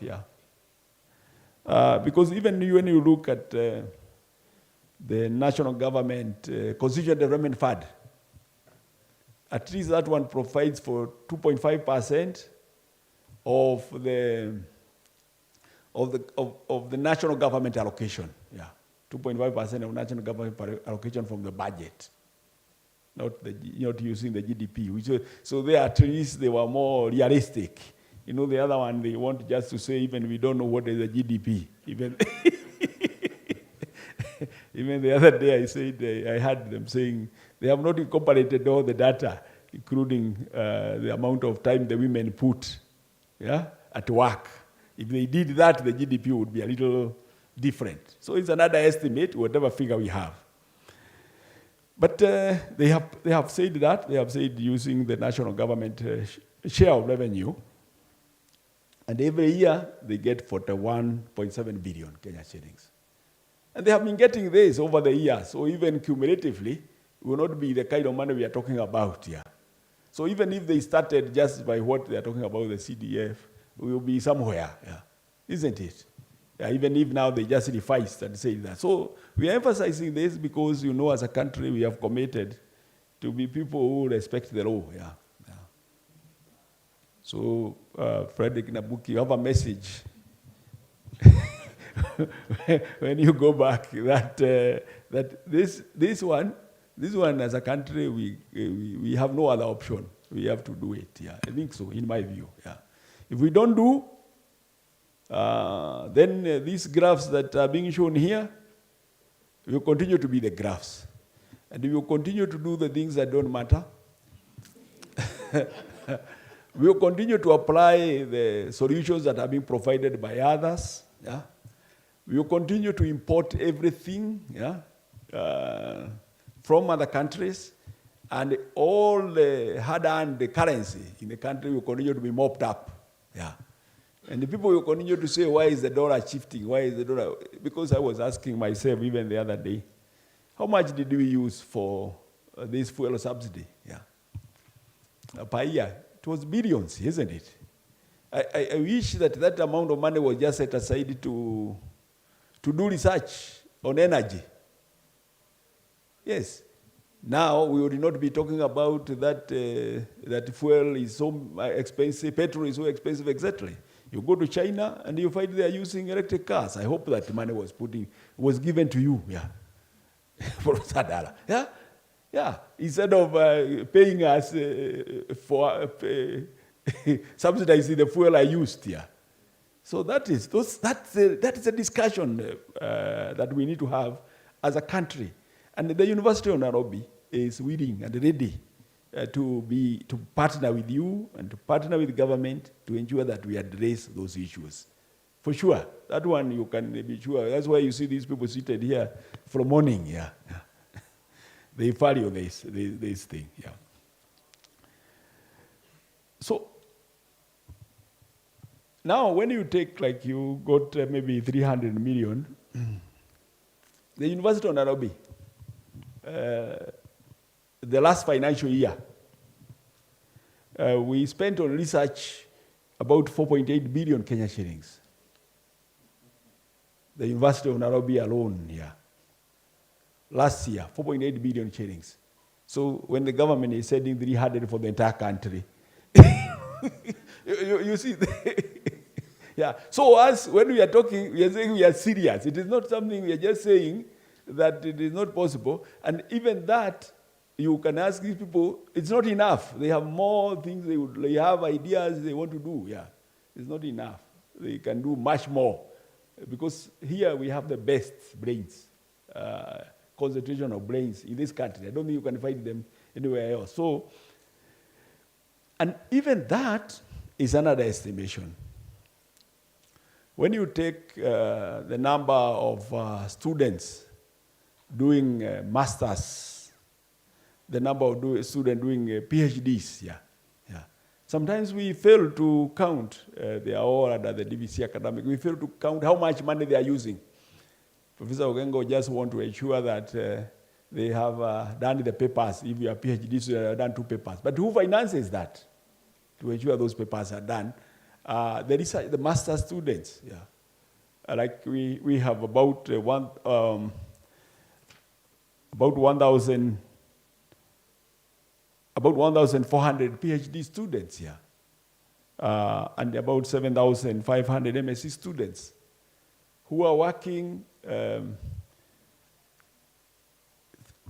years, 3 years, 4 years, using their resources.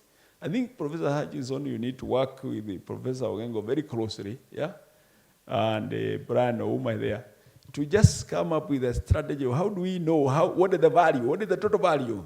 Because people are investing, this is money being invested in research by people who are committed to do it, yeah. So how much is it? So that when we are saying 4.8, we are able to include also that one. Because this amount of money at the University of Nairobi is actually ranked based on what we do with this 4.8 and what is done using private money from those students. In any case, even when we talked about the fee, the new funding model, we included there is going to be household contribution, isn't it? But when you include the household and the loan and scholarship, it is considered as a total fee. Yeah. That household is not ignored, and they assumed it does not exist here. So even in research, it is important that we also say how much are we actually using, and it is possible to develop various instruments with the deans. What is the estimate cost of the research? Yeah. Then obviously we have many of our researchers who are traveling out of the country to go and present papers, and as a result getting new knowledge and new information of what is happening. And many cases, they are sponsored by other people. Yeah. Now, my last point is on the issue of how we ensure that that knowledge we get is applied. You have challenged us also.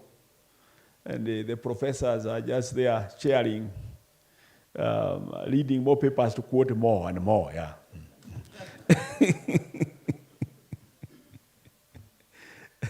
So my question is how do we continuously position the university as a solution provider,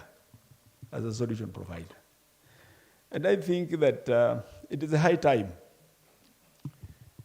We have been doing it in a fairly voluntary and not a structured manner, everybody doing what they can, the best of their ability. But we must now begin to deliberately begin to identify what are the pain points of our communities, what are the pain points of the industry, what are the pain points of the government, etc. So that all these people who are doing research, these students and the PhD and the others, begin to address those problems. Because then those people will be waiting for the results. If you know this is where you are feeling the pain, then you are waiting. You are part and parcel of that research that is taking place. And maybe if we are dealing specifically with the pain points, then Adara will be able to say that those people will relieve your pain here. You bring the money, they are ready to relieve the pain you have on unemployment, the pain you have on climate change, the pain you have on importing literally everything, including food, the pain you have on diseases, the pain you have on this and the other. So that's, I think, where we need, in my view, to begin.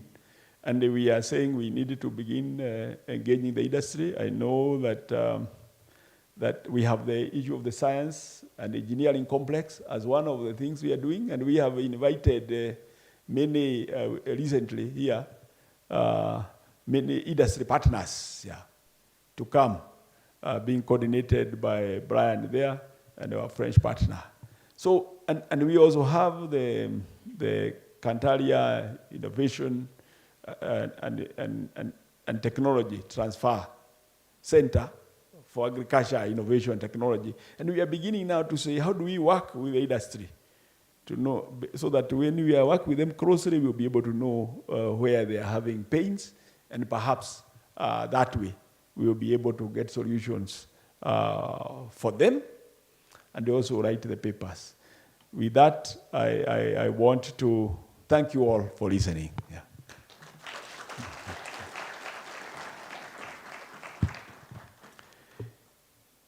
It's now my opportunity to invite the Frederick Dabuki, who is representing the Cabinet Secretary for Education, to address us. Welcome, sir.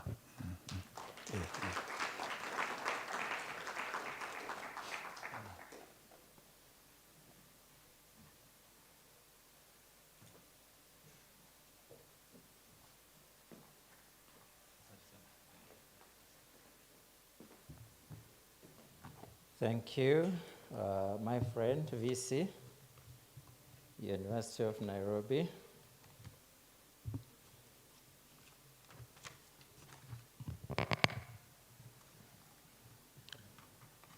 Yes, so then, as you have been told, I'm here representing our CS, the Ministry of Education, on this very great occasion in this University of Nairobi, where you're having a one-week program on research. The CS would not have made it because he's held elsewhere on other official matters. and he amply requested that I be here on his behalf. And he gave me a speech, which I'll be able to take you through shortly. But before that, I want to appreciate you all. I've had great remarks from the previous speakers, particularly Dr. Catherine, and also the VC on matters of great importance. And I'm sure together, as stakeholders, we have a duty to be able to work together, to collaborate on all matters to do with the research, so that we can be able to address all the concerns and the needs as they were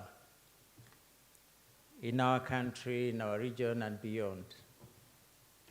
And we as the Minister of Education and as a government will remain key partner in all this agenda.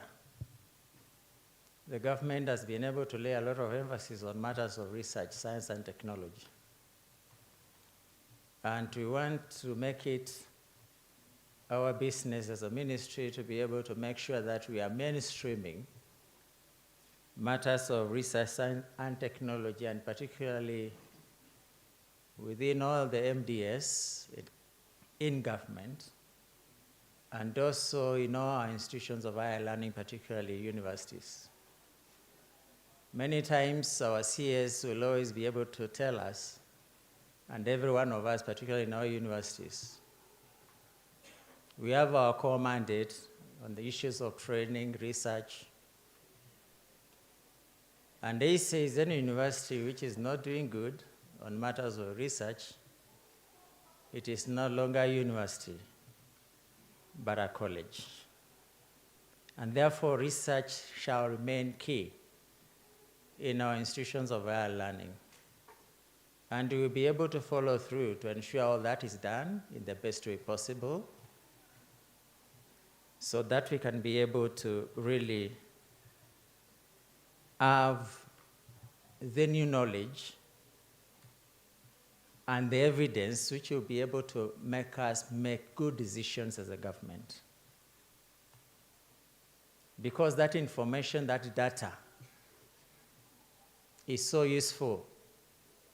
And as Dr. Catherine has been able to put it, it is the evidence which I should be able to base my decision as a policy maker.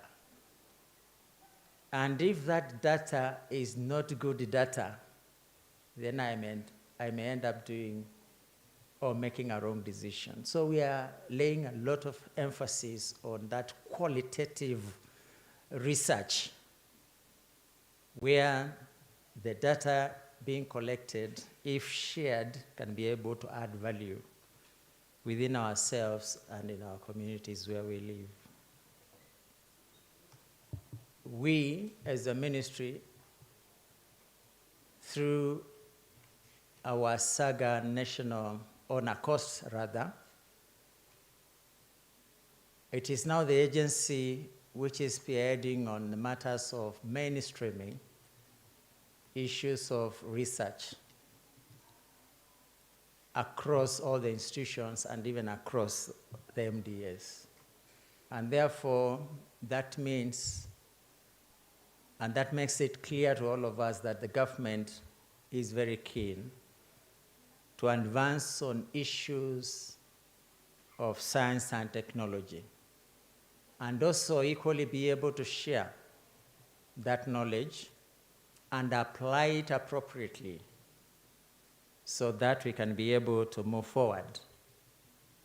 Today, from where I sit, we have been able to agree as a government that science and technology is the way to go, and it shall remain an enabler on matters of growth and development of our country.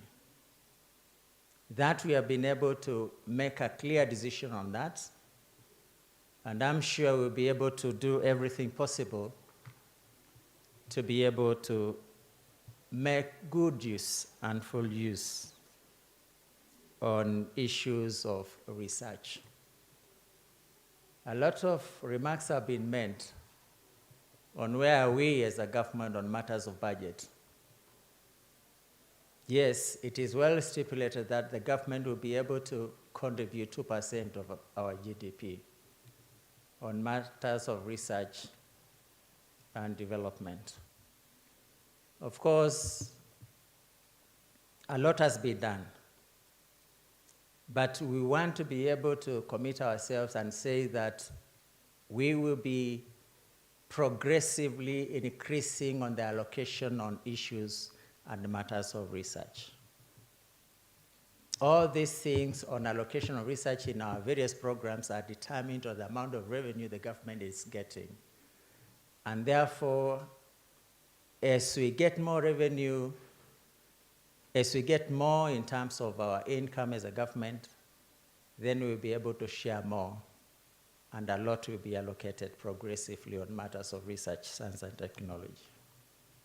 And therefore, we mean what we are saying, and we are keen to ensure that more resources are put on matters of research and development. Having said that, then, ladies and gentlemen, allow me to be able to take you through the speech by the Secretary, or Cabinet Secretary in the Ministry of Education during the opening of the 6th Annual Research Week 2023 on October 23rd at the University of Nairobi. The Vice Chancellor, Professor Stephen Kiama,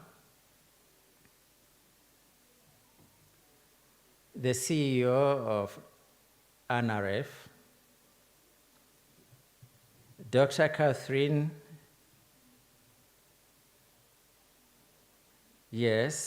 of the Executive Director of the African Population and Health Research Center. I have deliberately avoided the other name so that we are together and we are happy in that. Distinguished guests, researchers, sponsors and partners, members of staff and students, good morning. Good morning. Good morning. Ladies and gentlemen, I am delighted to join you this morning to open the 6th Annual University of Nairobi Research Week 2023, a powerful reflection of Kenya's educational and developmental aspirations. This event embodies a significant step towards our nation's pursuit of knowledge-driven progress, underpinned by the evolving bottom-up economic transformation agenda. This event provides a dynamic platform for stakeholders, partners, staff, and students to network and foster new research frontiers, highlighting university research while at the same time fostering collaboration and innovations, uniting academia and industry in the spirit of knowledge creation. I wish to assure all of us that the government is extremely committed to promoting research and innovation in our country.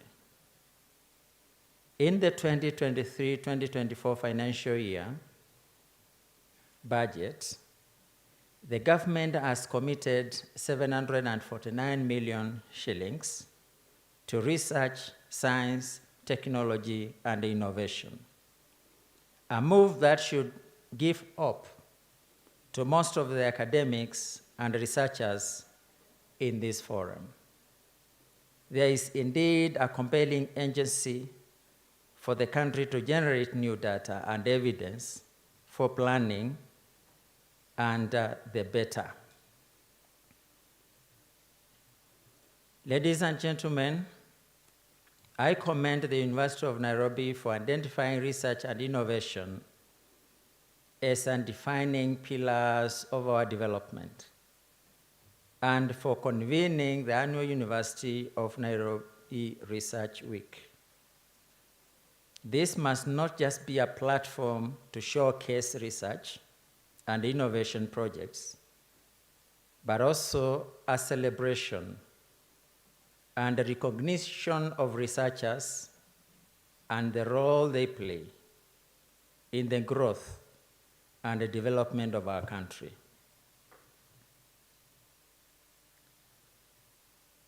The theme for this year, Harnessing Research for Resilience and Sustainability of Communities, resonates well with the current national agenda.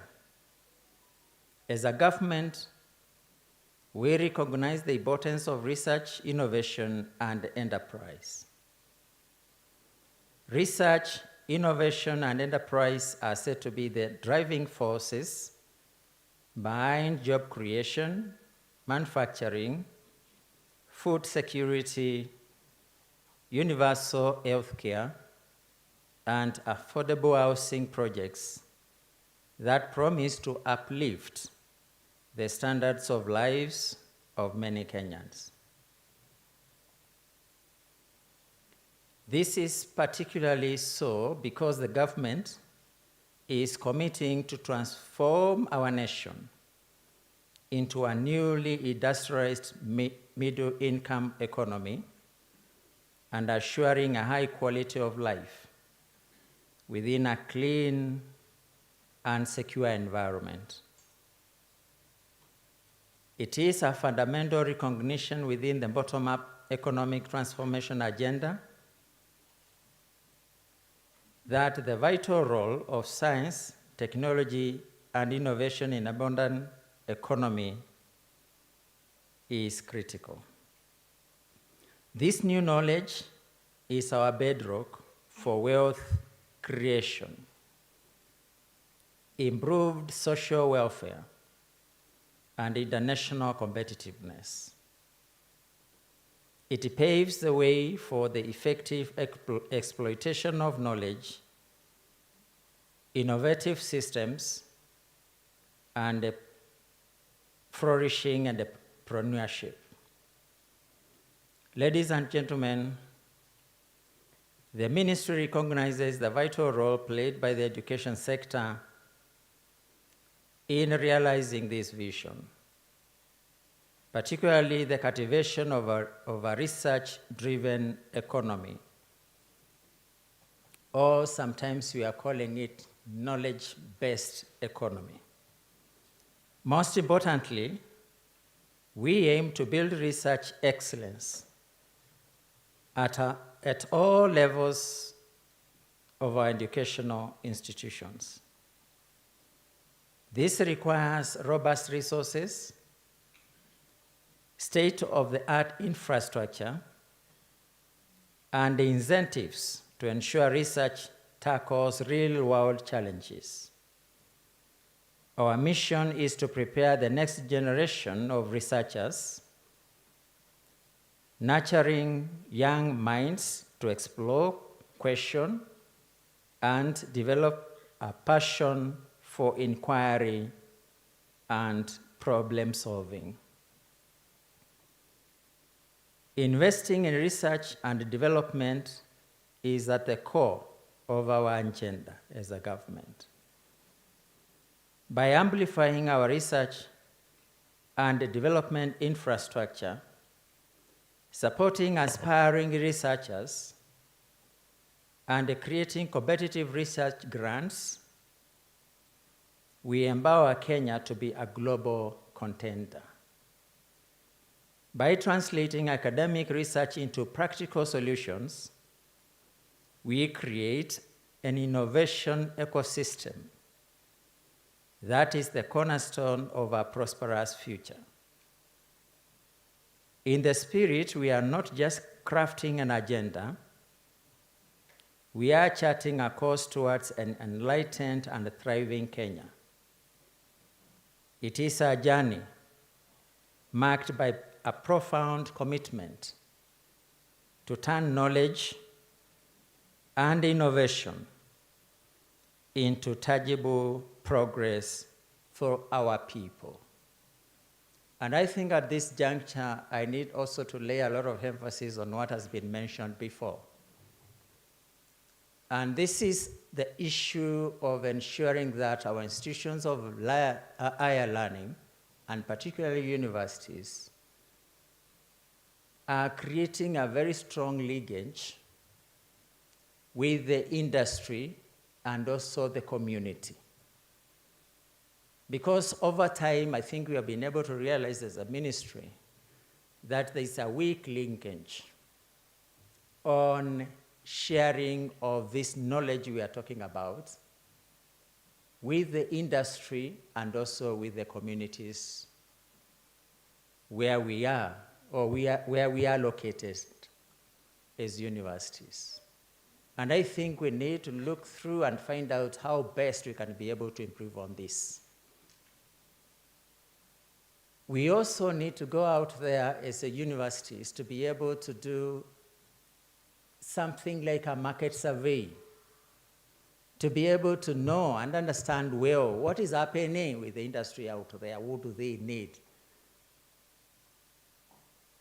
What I hear has been called the pain. Where do they have the pain?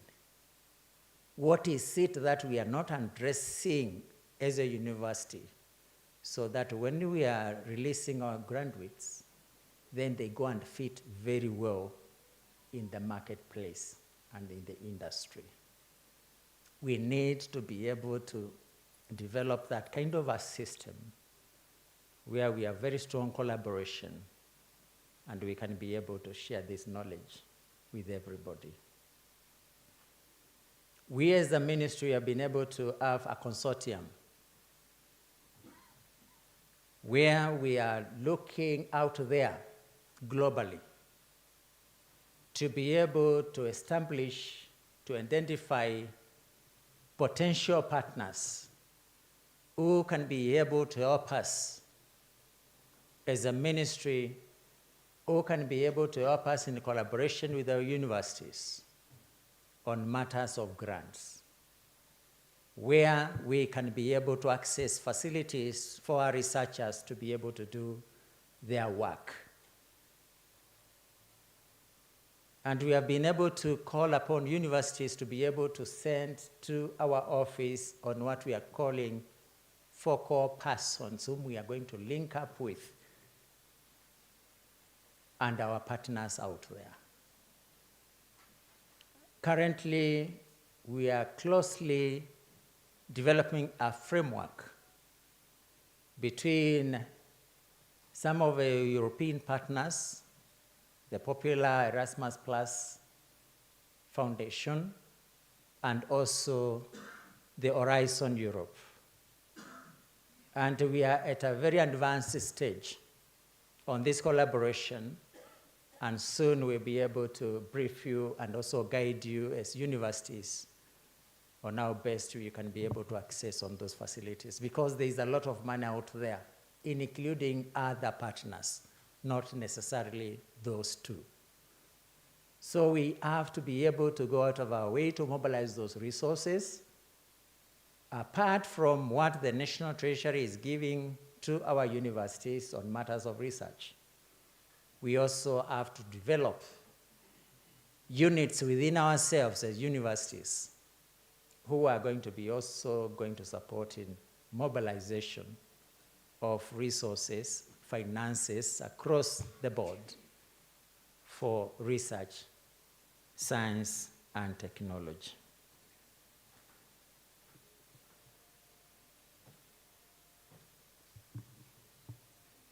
Ladies and gentlemen, I would like to assure you that my ministry and all relevant departments of government are mobilized to support the education sector. Better and brighter days lie ahead. We will consult, listen, and work with you closely to ensure we realize all our objectives in developing the sector. Finally, I would like to extend my sincere gratitude to all our sector partners A great deal has been accomplished because of private sector resources invested in research and innovation apps and many other initiatives. I pledge that my ministry's unwavering support and effective collaboration as we forge ahead. The Ministry of Education is your key stakeholder for engagement. Let us continue to work together to grow the sector. It is now my humble pleasure to declare the 6th Annual University of Nairobi Research Week officially opened.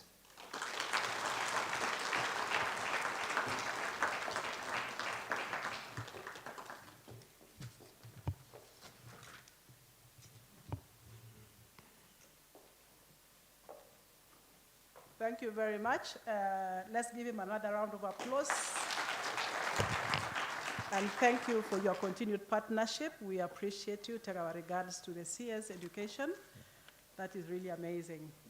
At this juncture, I'll invite the Vice Chancellor back on the podium to give presents to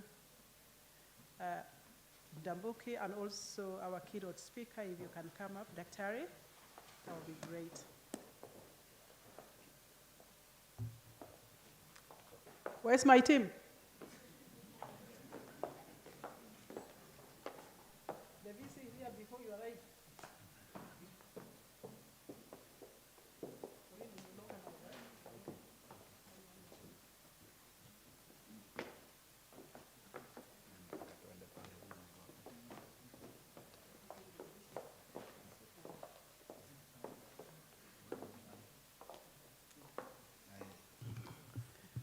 Thank you very much for honoring us with your presentation, and also coming to declare it officially open.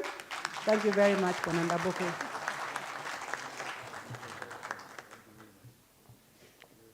Daktari, thank you for challenging us. We could have gotten a better keynote speaker, Dr. Kyoto Mbuki. Asante sana. So while Daktari goes to sit down, I think I'll ask the VC and also the representative of the CS to remain, because today, again, we are at that point where, for sure, Daktari, the ones that we are going to celebrate today are researchers who performed very well during the January to December 2022, is it the financial year? No, that is the calendar year. You know, we developed a criteria as the UEB and also as Senate on how we can reward our highly performing researchers. And so today we will award a few of them who are here. And so allow me to, if I call your name, you come very quickly and then you stand on the podium so that you can take a group photo with the Vice Chancellor and also with Mr. Ndambuki from the ministry. We will start alphabetically from the Faculty of Agriculture. Position number 3, none other than Professor Oliver Vivian Wasonga, if you can run up. Yeah, you know that grab when they were doing the ethnic thing, I think Catherine had something against me, but we'll have a cup of tea with her. So Wasonga, if you can come quickly as the 3rd best performing faculty in the Faculty of Agriculture.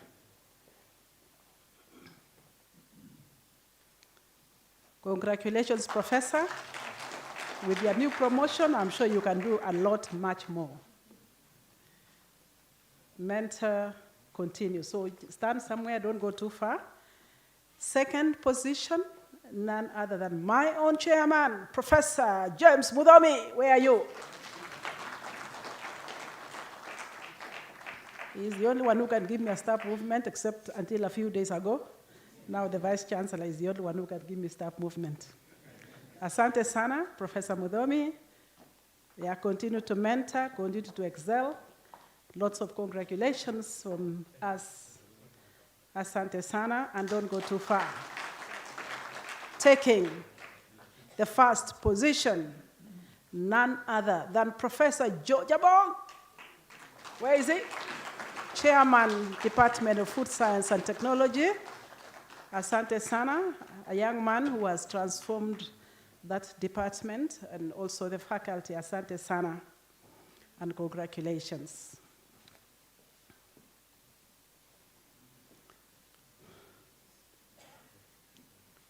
Moving on quickly to the Faculty of Business and Management Science. Remember, researchers, as we celebrate you, make sure that you are excelling in matters that matter. Professor Jackson Mahalu takes the third position. Asante Sana. Congratulations. We always say Faculty of Business, they do business, they don't do research, but I can tell you they are doing their best. There's a big transformation happening there, Buena CS. Congratulations, Professor Mahalu. Second position is taken by XN Iraqi. Professor, where are you? Professor Iraqi, I have tried to know what X and N mean, and I think today you will tell me after this. Asante Sana, as we have a cup of tea for you at the end. Professor Iraqi from the Faculty of Business and Management Science takes the second position. Asante Sana. One who I think may be receiving online, because he's our ambassador all the way in Brussels, none other than Professor Bitange Ndemo, and so we'll ask the Dean to come and get the certificate on his behalf. Please appreciate Bitange in absentia. I don't know whether he has been able to log in. The Dean, Faculty of Business and Management Science, to receive the certificate for Professor Bitange Ndemo.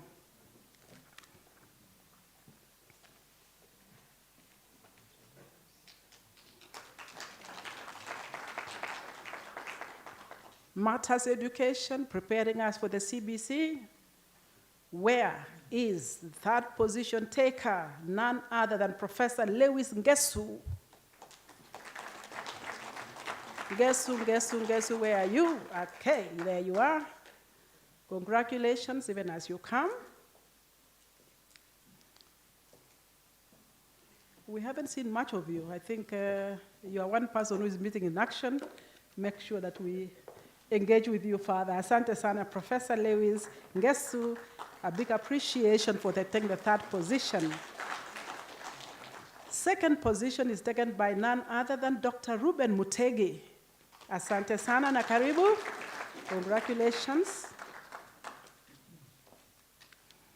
So in case you are wondering what did we look at, we looked at both the publications, referred journals, number of policy briefs that were produced, number of grants over 5 million. So NRF, you are hearing, giving us 2 million, we shall not be in the radar. So 5 million and above is what we require from you, my friend, Professor. Taking the first position is Professor Helen Inyenga. Yes. Is she around? Yes, there she is. We also looked at the number of PhD students that you have graduated. An area that you thought we would not look, number of innovations that we have, as well as the community engagement. Professor Helen Inyenga, congratulations. Congratulations again. Now, for the Faculty of Health Sciences, we have got the third position being taken by none other than Professor Zahida Qureshi, very prolific researcher. Congratulations, Professor.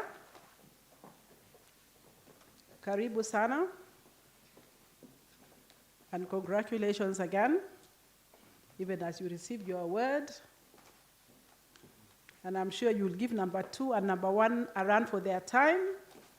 Ladies and gentlemen, second position is taken by a scientist who broke a 200-year record to publish in the highest impact journal in the University of London, actually.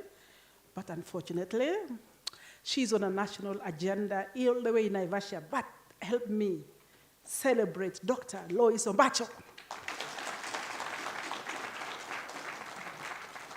The first position is also taken by another team member in the same meeting in Naivasha, none other than Professor Walter Jaoko. So for the two, the Dean Faculty of Health Sciences, if you can come and take their certificates, he had asked me that he might be running somewhere, so if we can have one of the chairmen to take that, or the associate dean. Whoa, how did I miss you? Okay, who is that, okay? Karibu.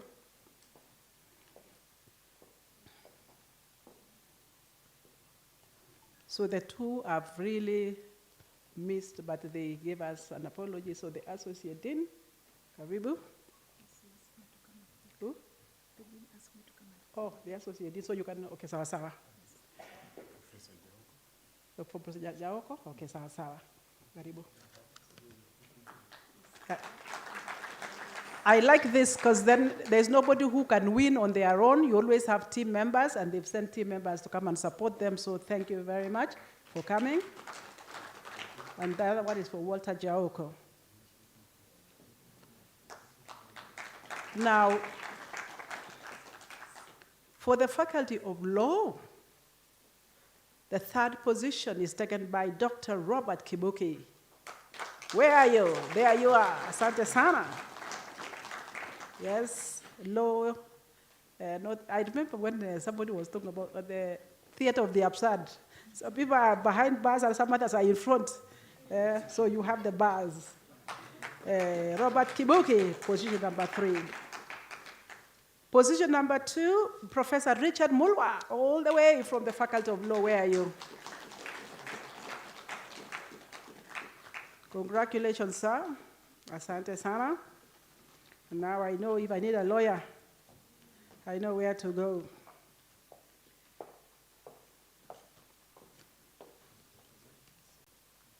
And the first position from the Faculty of Law is none other than Dr. Wayne Mutuma. I hope you are in the house. Where are you? Wow. Wewe ndio unavaa kiraka ndani ya mudomo.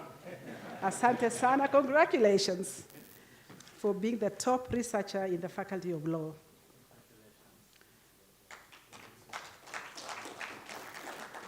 So those are 6 faculties. I think the other faculties were time-barred, but I know you are doing research.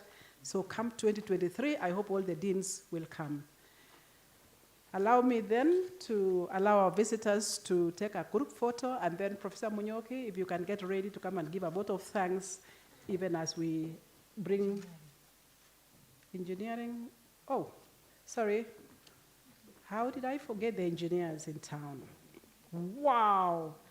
Dr. Sifilia Mumenya, I'm sure you'll forgive me today and take me out for lunch, is taking the 3rd position.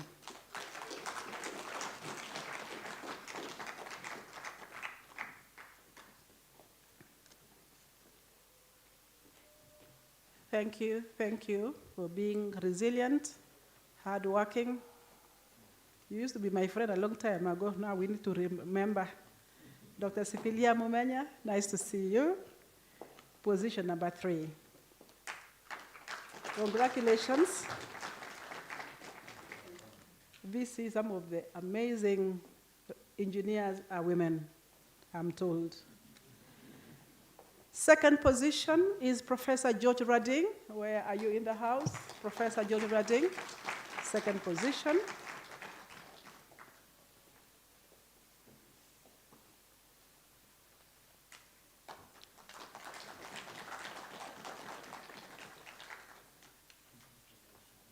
And I hope we didn't make a mistake, because the first top position is taken by engineer professor. So I hope the others were also engineer professors. Engineer Professor Duncan Buge, and part of the organizing team. Where are you? Wow. I think there is hope for Kenya. We will get better engineered roads, and I will not try to challenge us, but we are there.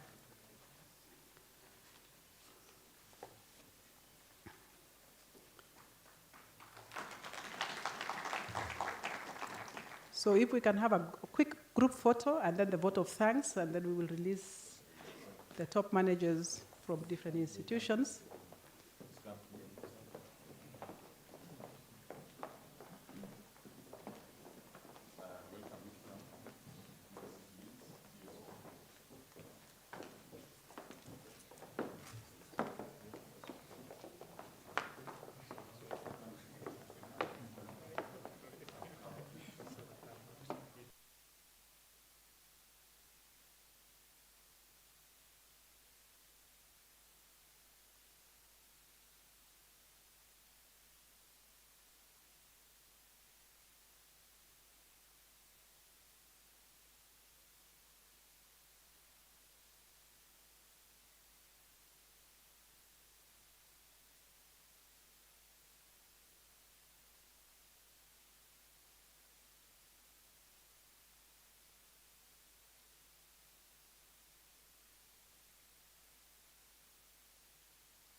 So,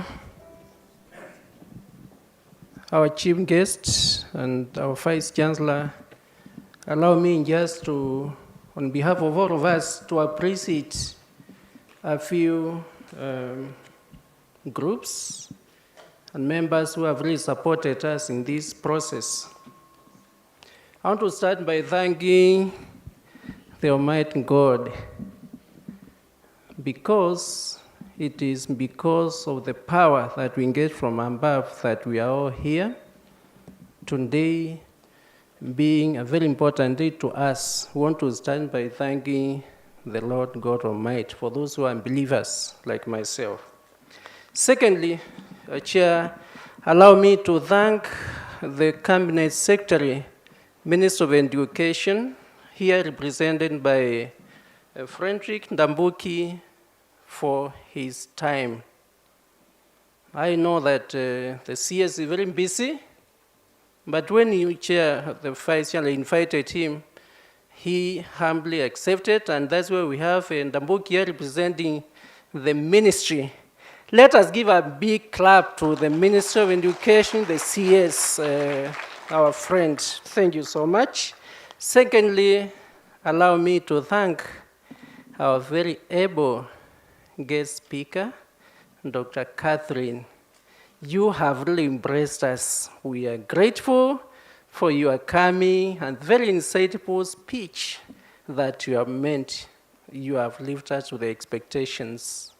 And I want to say, members, that Catherine, the organization she represents, APHLC and CATA, we normally like to pronounce them together, is actually our top sponsor for the Research Week 2023. Let us give a clap to Catherine and her team for being very faithful. And members, as you take your tea, visit their desk. They have a desk out there, and just to tell us a little more about what they do, we are very happy.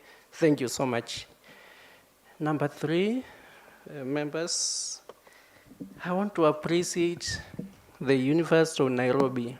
Vice Chancellor, Professor Stephen Kiama, who is here with us, and the management, the DVCs, the deans who are here, the chairs of department, all of us, the management has been very supportive.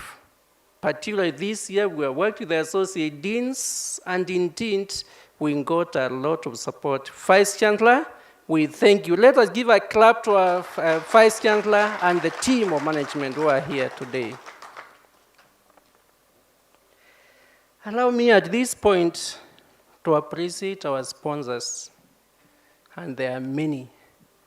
These are difficult times, and we struggle to get sponsors.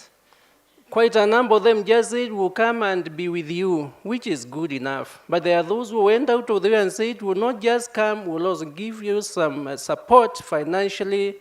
And we want to appreciate Catherine again, the African Population and Health Research Center, APHRC. Let's give a clap to that team again. We want to appreciate the National Research Fund. Professor Andala, thank you so much for the support. We appreciate you.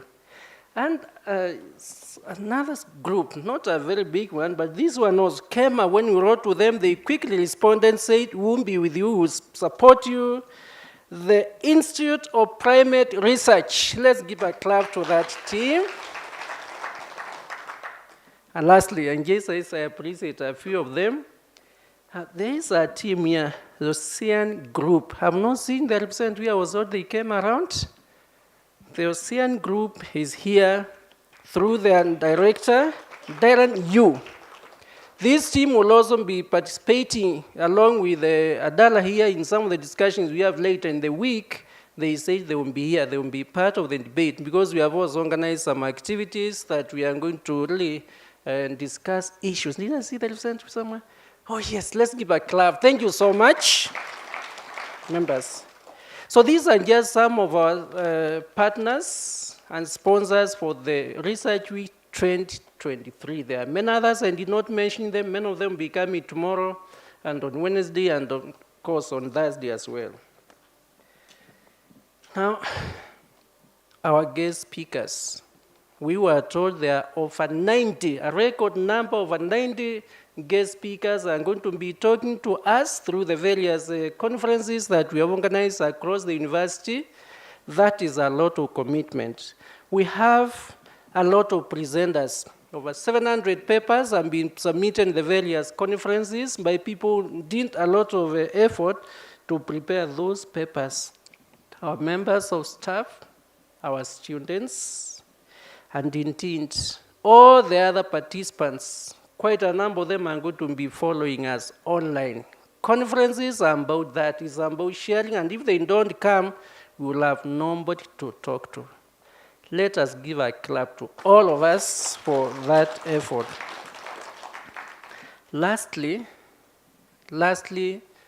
a very important group that was appreciated by our DVC, the organizing committee. We have a central organizing committee, we have seen them here, but we have several other committees at the various conferences, managing individual conferences. All of them have really done a great job to make this day and indeed this whole week a success. We want to appreciate them because it's because of their effort that we are here. So we would like us to thank them and give them a heavy weight clap. Let us clap to this team. So asanteni sana for the patience during this morning. I'm told by my friend dear Orindi that after this we want to humbly request that as you go out, let us take some tea. There is tea prepared for all of us out here as we interact. It's also good to interact and make a friend. Don't just go away, take tea and make a friend in that. So thank you very much, members. Orindi, you can tell us how we get out. Asante. Oh yes. Or closing prayer? Oh yes. Please come. Then Orindi, you can get us from there. Asante sana.